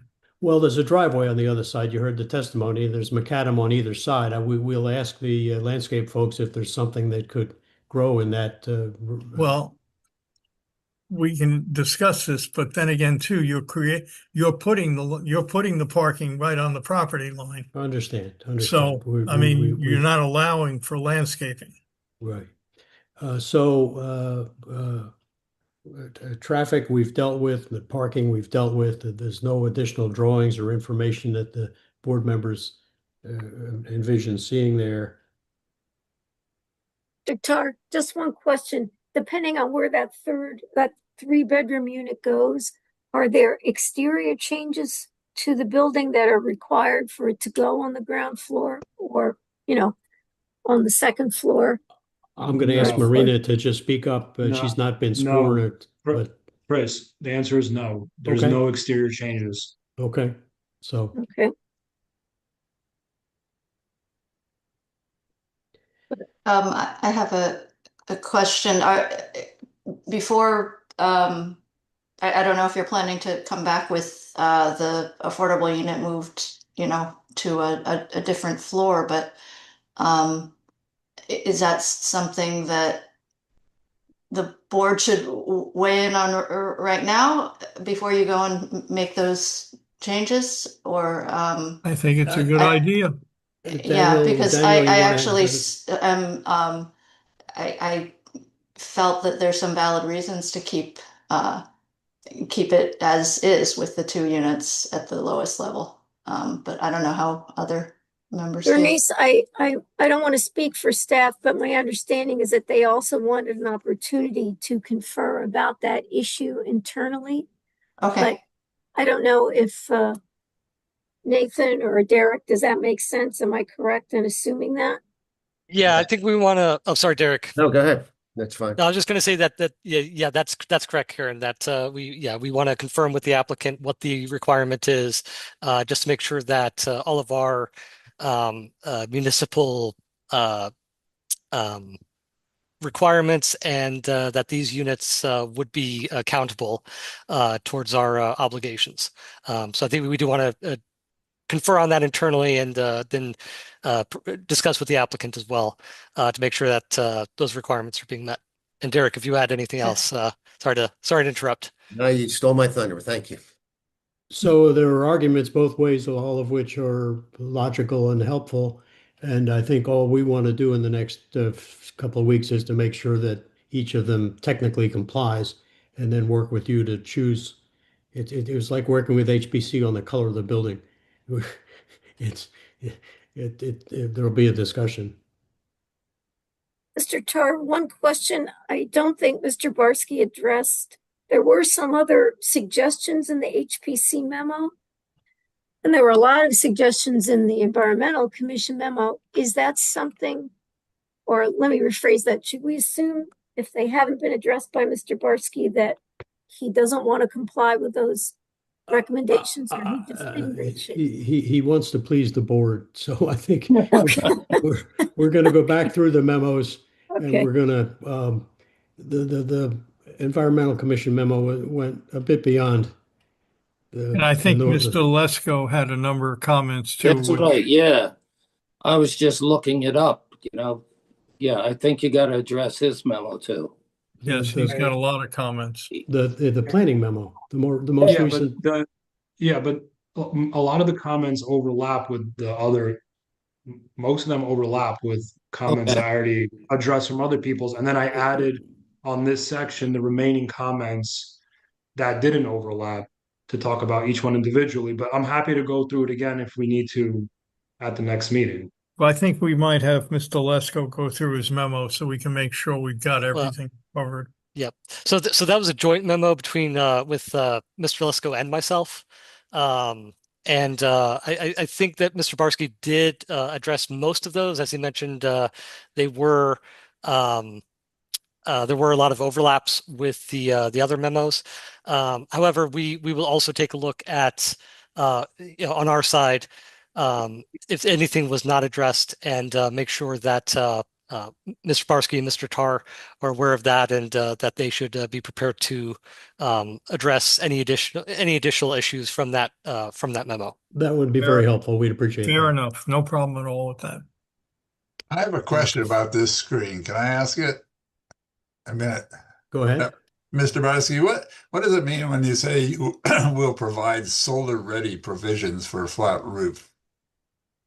What It means that the panel is sized appropriately to add the right size breakers and the right size conduit run up to the roof so that if I wanted to add solar panels in the future, I wouldn't have to be doing any demolition, ripping out of drywall, upgrading panels. So I could just hire the solar panel company, but the basic infrastructure is done for them to pull all their roughs through. Okay, thank you. And it is something I will explore on the site. At the moment, I can at least get it ready for that. Thank you. This has been very helpful.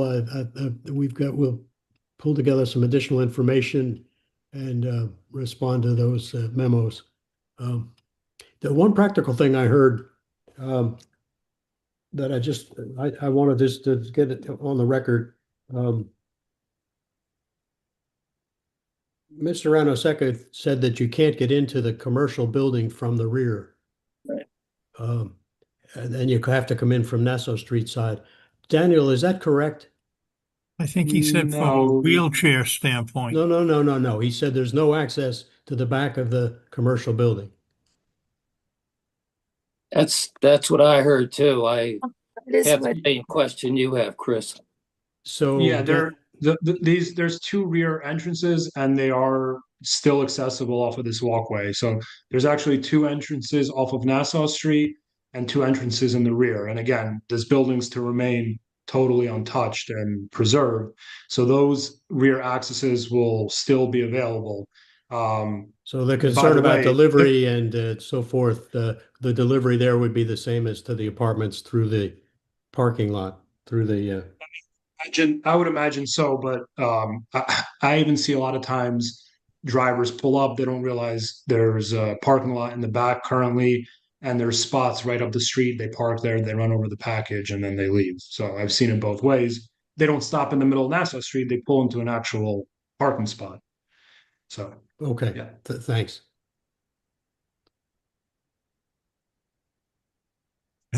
If they don't stop on Nassau Street in front of the building, that's the only building on Nassau Street they don't stop in front of. That's true too. I a lot of times look at the I think even FedEx, who has no taste or style, will go to a parking space across the street before they'll put a truck in front of that intersection.